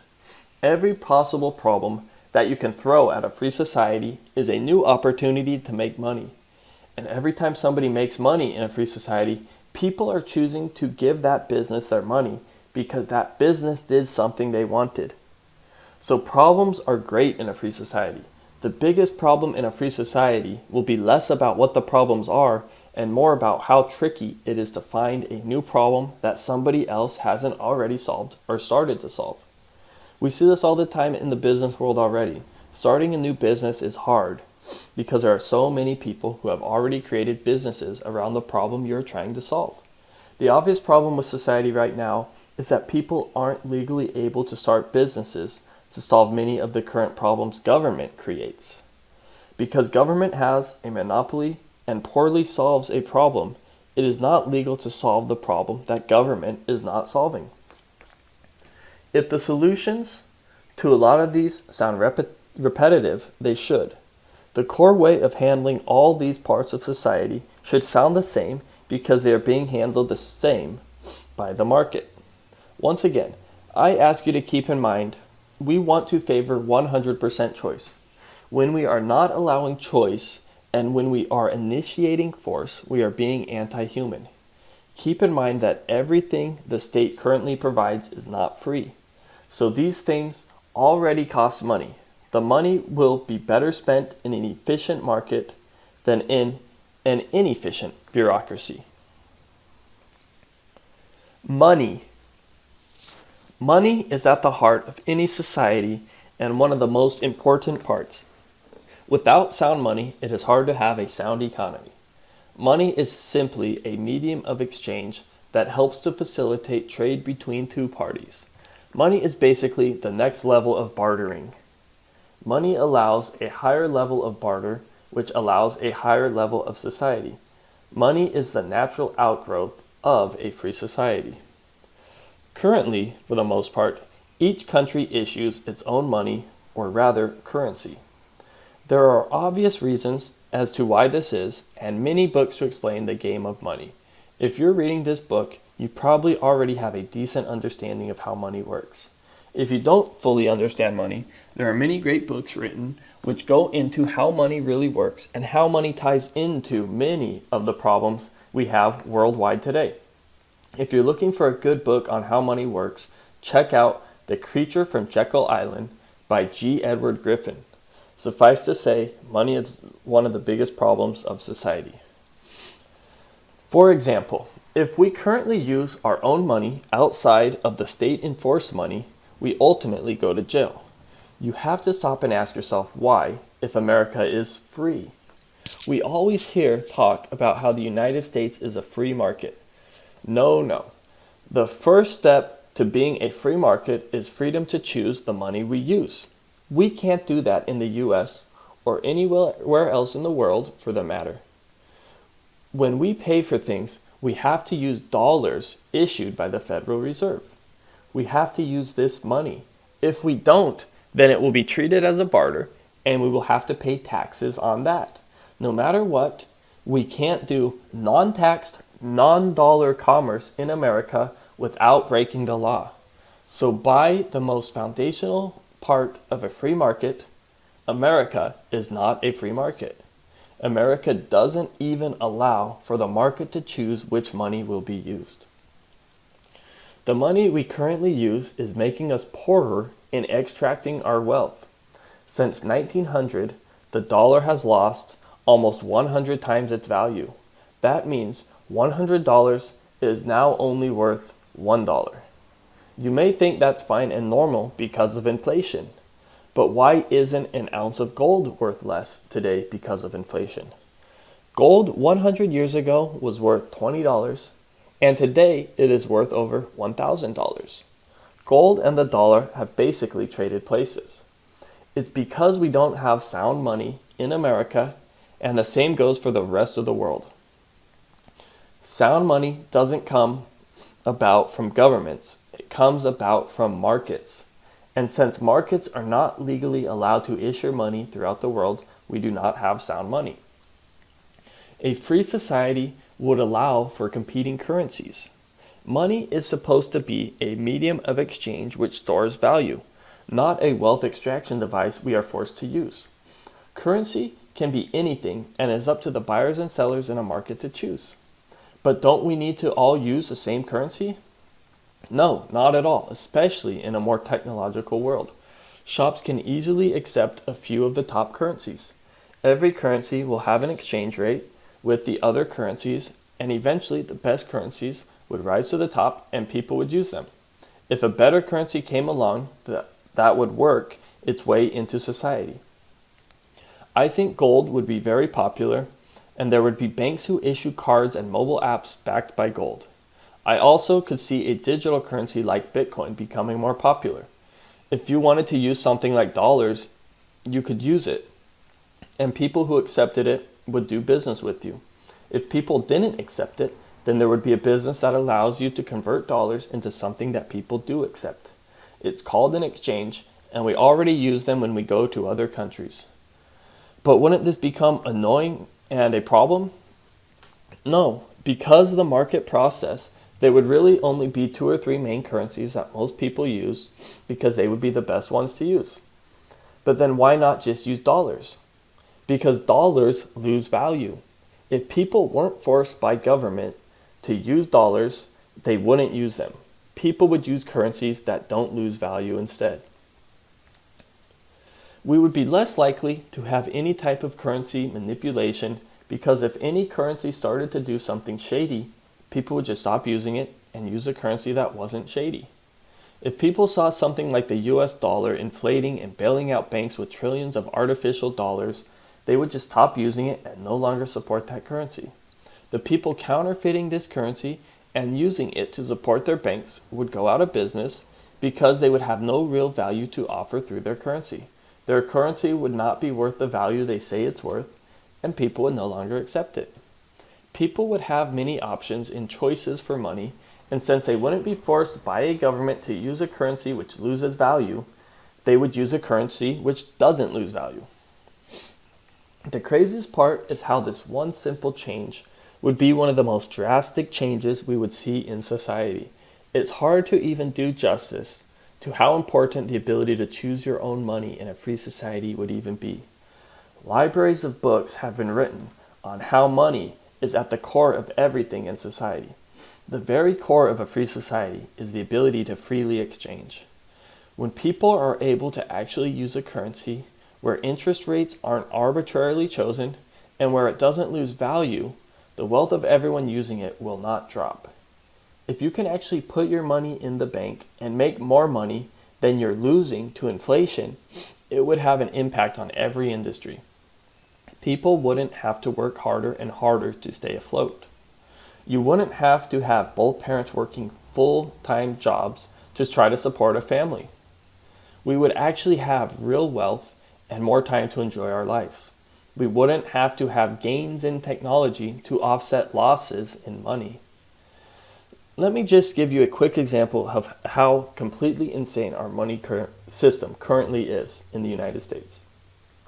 We currently pay 6% of all taxes to interest on our debt. We have debt for no reason. We paid $234 billion in 2015 just on interest on debt that we don't need to have. That's $780 per person if you divide it by 300 million people. Infrastructure. How are we going to pay for infrastructure without taxes? How do we pay for roads, bridges, tunnels, water, sewers, energy, internet, airports, stadiums, parks, and so forth?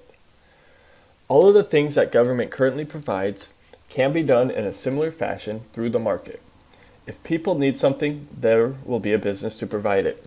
If there isn't a business to supply it, somebody can make a good profit by finding a way to supply it, and they will.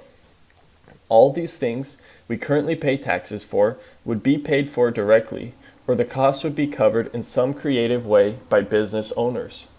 Either way, it will ultimately be cheaper than the government solution because this is how markets work. They are better and cheaper. Infrastructure could differ from society to society based on how the property owners want to handle it. It is even possible that if one group or individual bought 100% of the land in an area, they could provide all these services themselves. But wait, isn't this like what we have now with the state? No. This is different than how it is currently done today democratically, because they would be running the city as a voluntary business rather than forced taxes in a democracy. It would be in their best interest to find ways to provide value that generate revenue.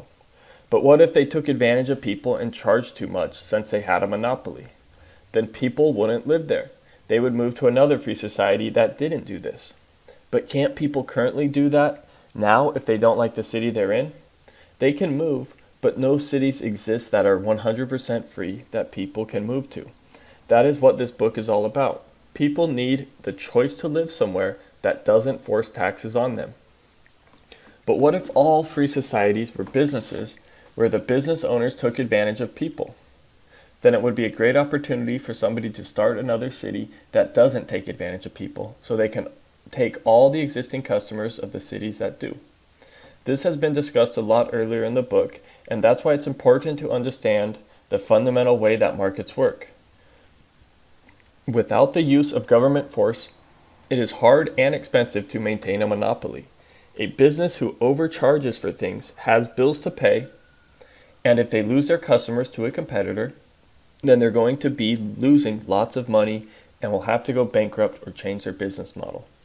No business can and will take a continued loss for the sake of having a monopoly. As long as people always have the ability to start a new city, then if one city goes wayward, a new city can always rise up again.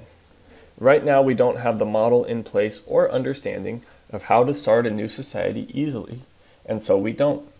This book is meant to help change that. Starting a new city should be no different than starting a new business. People just don't think like that right now. Let's start thinking like that. So having a group own the city completely and provide or contract businesses to provide infrastructure is fairly easily understood and straightforward, but it most certainly does not need to be done this way. The market can easily allow for many different property owners to provide different services all within one city. If somebody wanted to create an airport, stadium, or park, they could. They could purchase land, get the capital to build it, and then do it. There wouldn't be any regulations or guidelines to follow. They would simply build it on their property. If it was built well and worked well, people would choose whether or not to use it. It gets a bit more tricky when you talk about services that require the cooperation of multiple property owners, like roads, water, energy, and things of this nature. But it's really not that tricky. This already happens fully with the internet. Everybody who uses the internet follows a few basic protocols like HTTP for websites, SMTP for email, and so on. Most people use USB for electronic devices. No government forced people to do things this way. People just communicated with each other, tested out different methods, and then started to agree and adopt the best methods. This is what markets do. If there comes a better way to display information over the internet, people will start to change and shift towards that. This actually happens all the time in the online world. It's just that the market is so incredibly good at rolling out these improvements, you as a customer never notice them. If you compare the internet of today, fully working on your mobile phone, video, audio, real-time applications, tons of other cool stuff, to the internet of even 10 years ago, it looks very different. But when did this change happen? What government order changed it? Government didn't change it, customers and entrepreneurs did. And it happened gradually and smoothly. This is what markets do. And this is how it would work with things like roads, water, energy, and so on. If you let people freely solve problems, they will. So in the case of energy, anybody who owns land can create a power plant and start generating energy. So they could put coal, solar, wind, or whatever other types of energy producing devices on their land and start to sell it to other people similar to how it is done today. But what about power lines to move the energy? People will come up with ways to transport the energy between each other. This could work just like the internet. You could have energy service providers who transport energy the same way we have ISPs who transport information via the internet. The energy business could provide energy receivers with the technology they need on their property to receive energy so that they could bring them on as a customer. Maybe if they equipped your property to be energy ready, you would need to sign a 1-year contract with them as your provider. This is all up to how smart and creative the entrepreneurs are to providing value, and is up to customers on how much value they expect from the businesses providing service. Again, the same market principles we have talked about throughout the book. To further understand how this multi-property owner infrastructure will work, it is best to explore an example like transportation. Roads and transportation. When it comes to roads, it is important to remember the focus should be on transportation. We want the best way to provide transportation. That may or may not involve roads. We don't fully know if roads are the best way to transport people in this day and age. Rather than driving to an office, it may be better to work from home and have meetings over Skype. We have things like self-driving cars on the horizon. Will these use roads like we do today? We have Elon Musk working on things like the Hyperloop. Will this type of thing change the way we travel? Maybe, maybe not. Of course, roads are important, but it's not to say there aren't other ways of transportation that may be more beneficial for certain situations, especially in a free society where innovation is paramount. Who knows how fast transportation would advance without the restrictions currently placed on it? But let's say majority of transportation is going to be on roads for this foreseeable future. That's fine, and it's not a problem. The market handles it fine, and here's how. As previously discussed, roads would be owned privately. At first thought, roads may sound a bit tricky because in most cases they span across the property of multiple property owners. This is something that can be hard to wrap your head around at first. What does this mean? Again, there are two main ways to go about this. The crowd-funded public way with lots of property owners, or the private capital way with just a few owners. The private capital route is simple because it would work similar to how roads are currently done, where a few property owners could map out how they want to handle roads and scale them in the future. This would tie into the overall infrastructure of the location and be fairly straightforward. But what about the crowd-funded public way with lots of property owners? There are different ways it could be done. Groups of property owners, like say the owners of a shopping mall, could all create and maintain roads within their area to allow customers and residents to get to the location. People who owned commercial stores that people shopped at would need a way for people to get there, so they would factor roads into part of their equation. This would be no different than a grocery store providing shopping carts for their customers. They know people need a place to put their groceries, so they have it. Stores would know people need a way to get there, so they would provide it. This same approach could happen for residential areas too. There may be a residential community with 50 new homes being built where the developer builds roads throughout the community and connects them to other existing roads centrally located in the city. As has previously been mentioned, this could all work very similar to how it already works with the internet. When you visit a web page, you are going through many different private owners who transfer your information through their computers that they own. That's how the internet works. The data you want is located in a remote place far away from where you currently are, and many different ISPs direct your request to the data that you want. The internet is an information road, and the internet has all the problems you may see with roads, like traffic, downtime, construction, so on. And the internet has ways of dealing with all these problems. So roads would most likely work very similar to this type of model. Different people create roads in their areas for their own reasons, and then they connect into other roads using protocols which evolve the same way the internet follows certain protocols for connecting one privately owned server to another privately owned server.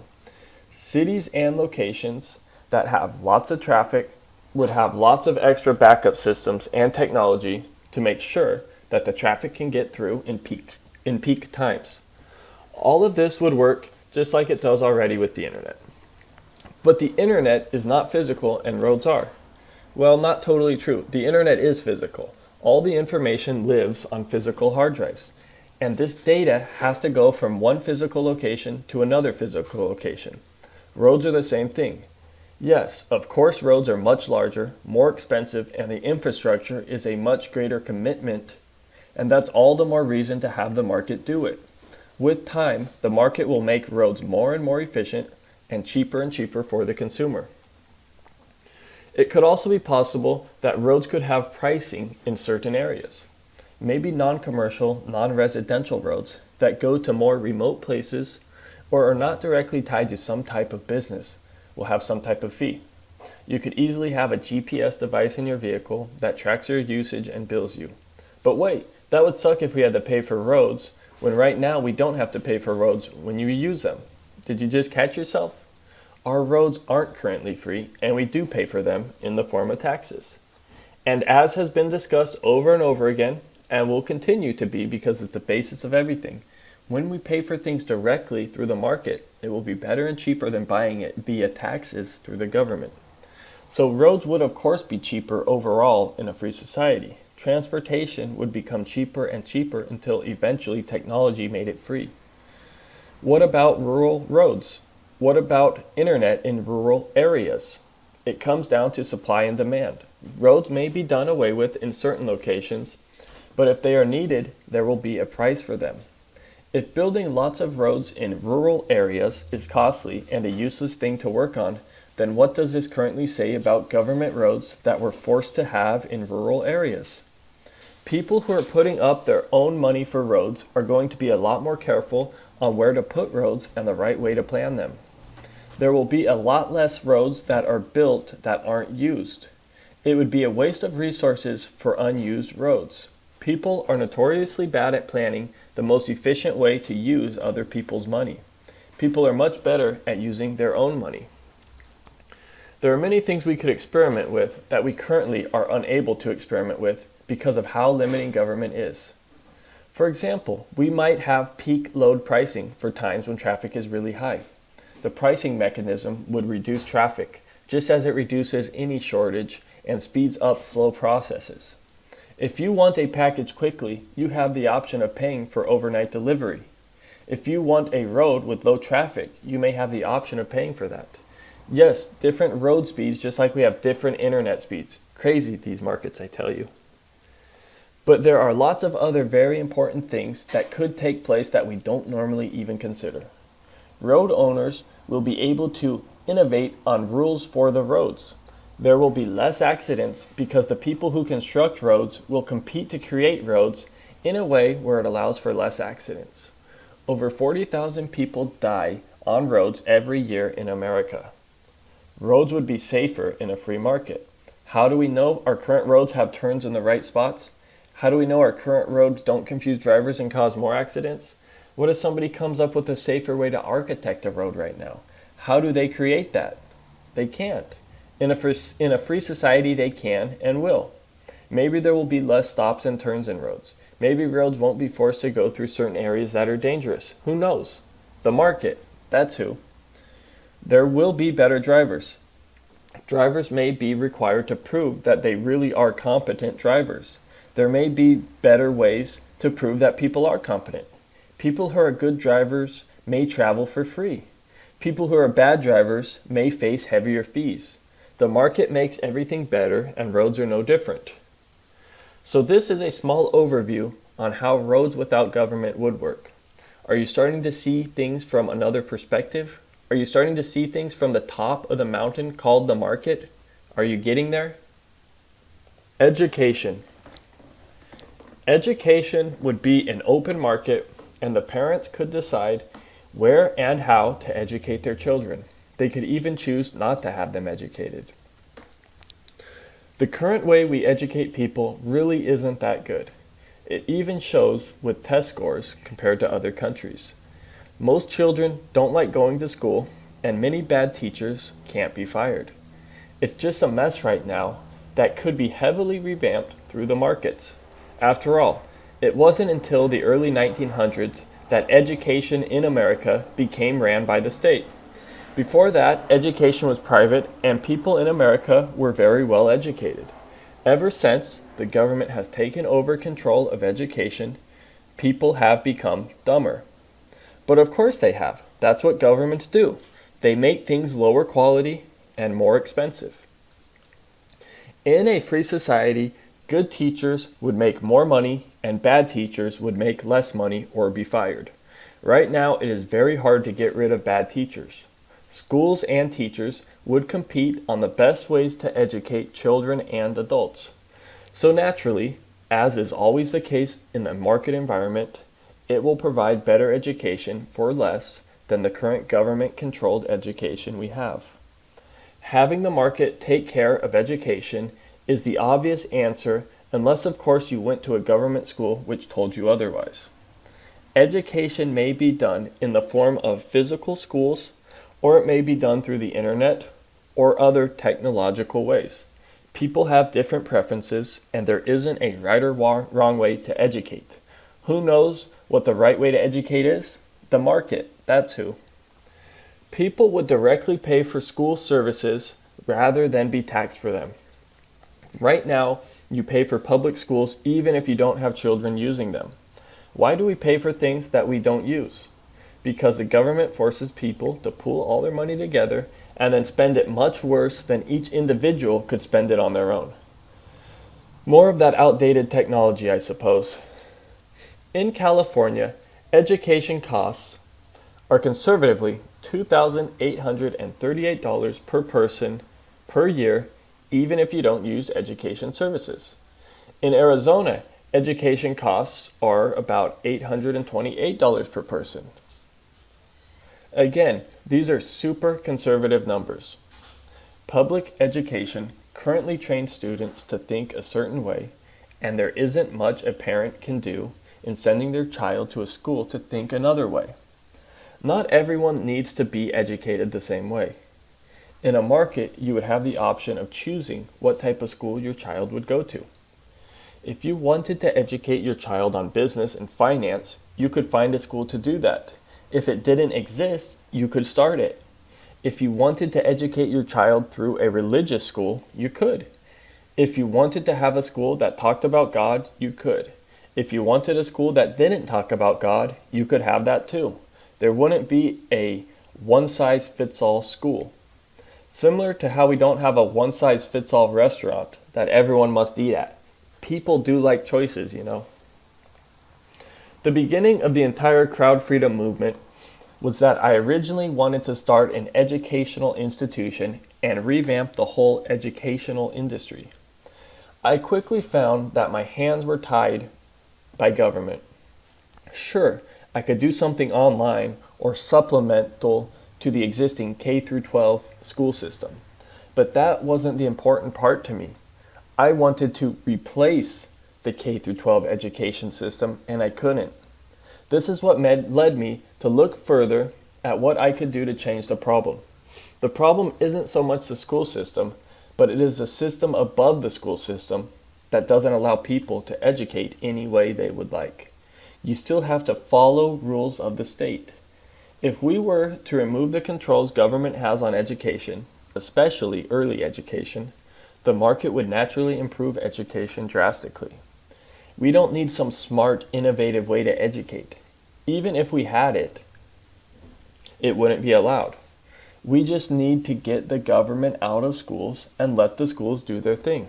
For starters, let's let the market choose teachers. If teachers are good, let the market pay them well. If they are bad, let them get fired. As is the case with most industries that are doing a bad job, when you remove the government from them, they immediately start to improve. The government does less for more. The markets do more for less.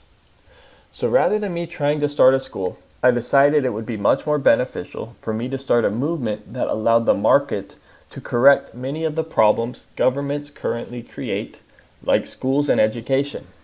It's not that people can't come up with better ways to educate, it's that we're not allowed to. Charity and welfare. There would not be state welfare. There would be private charity. So what about poor people? How do we take care of them? Do you think something should be done about poor people? So do many others. And because of this, something will be done. We just don't need to have the government do it at a much higher price than the free market. With government, only roughly 20% of funds collected go towards charity. And government charity doesn't care about actually improving people and teaching them how to become independent of charity and self-sustaining. Governments don't try different methods to eliminate poverty. They make people dependent on poverty. They bring people into poverty and then hold them there. So like everything else, government doesn't currently solve poverty. It creates and perpetuates it. If you want to be poor, you can be. If you want to be rich, you can be. The only thing limiting you in a free society is yourself. The vast majority of people who currently call themselves poor are not poor by circumstance, but by choice. And being poor isn't bad. And being rich isn't good. These are all choices and states of being that fluctuate throughout life. Poor people don't all stay poor, and rich people don't all stay rich. But what about people who are unable to work in a free society? What about people who really are injured and are poor because of it? Well, it's up to them on how to handle that situation. If they think family or friends should help them out, then they will. If they think there should be a charity to help them out, then a charity may exist to do just that. What's not right is forcing a group of people to subsidize something about you. People can choose to help somebody, but you can't force people to help you. Stefan Molyneux quote, "Oh no, without the government forcing people to be charitable, no one would lift a finger to help the poor. People are so selfish, they don't care, etc., etc., etc." This paradox cannot be unraveled this side of insanity. If a democratic government must force a selfish and unwilling populace to help the poor, then government programs do not reflect the will of the people, and democracy is a lie, and we must get rid of it, or at least stop pretending to vote. If democracy is not a lie, then existing government programs accurately represent the will of the majority, and thus the poor, the sick, and the old will have nothing to fear from a stateless society, and will, for many reasons, be far better taken care of by private charity than government programs. End quote. Stefan Molyneux. If majority of people want to help poor people or give to charity, which is shown they do in the state systems, then they would be able to do the same in a free society. If they don't help the poor, then they would be hypocritical to saying that they do want to help the poor. If you want to help them, and majority do, then they will help them. If they don't, then they are not being honest when they say they care about charity. With a state system, roughly 80% of what we give to charity goes to the state running the system, and then only 20% ever gets to the actual people who need help. Most of our money doesn't go to charity in the state. It goes to the bureaucracy running it. And then, with the state, we're not even sure if the way we are doing charity is even making people better and helping them. With the state, people are much more likely to become dependent on charity, and more people take advantage of this.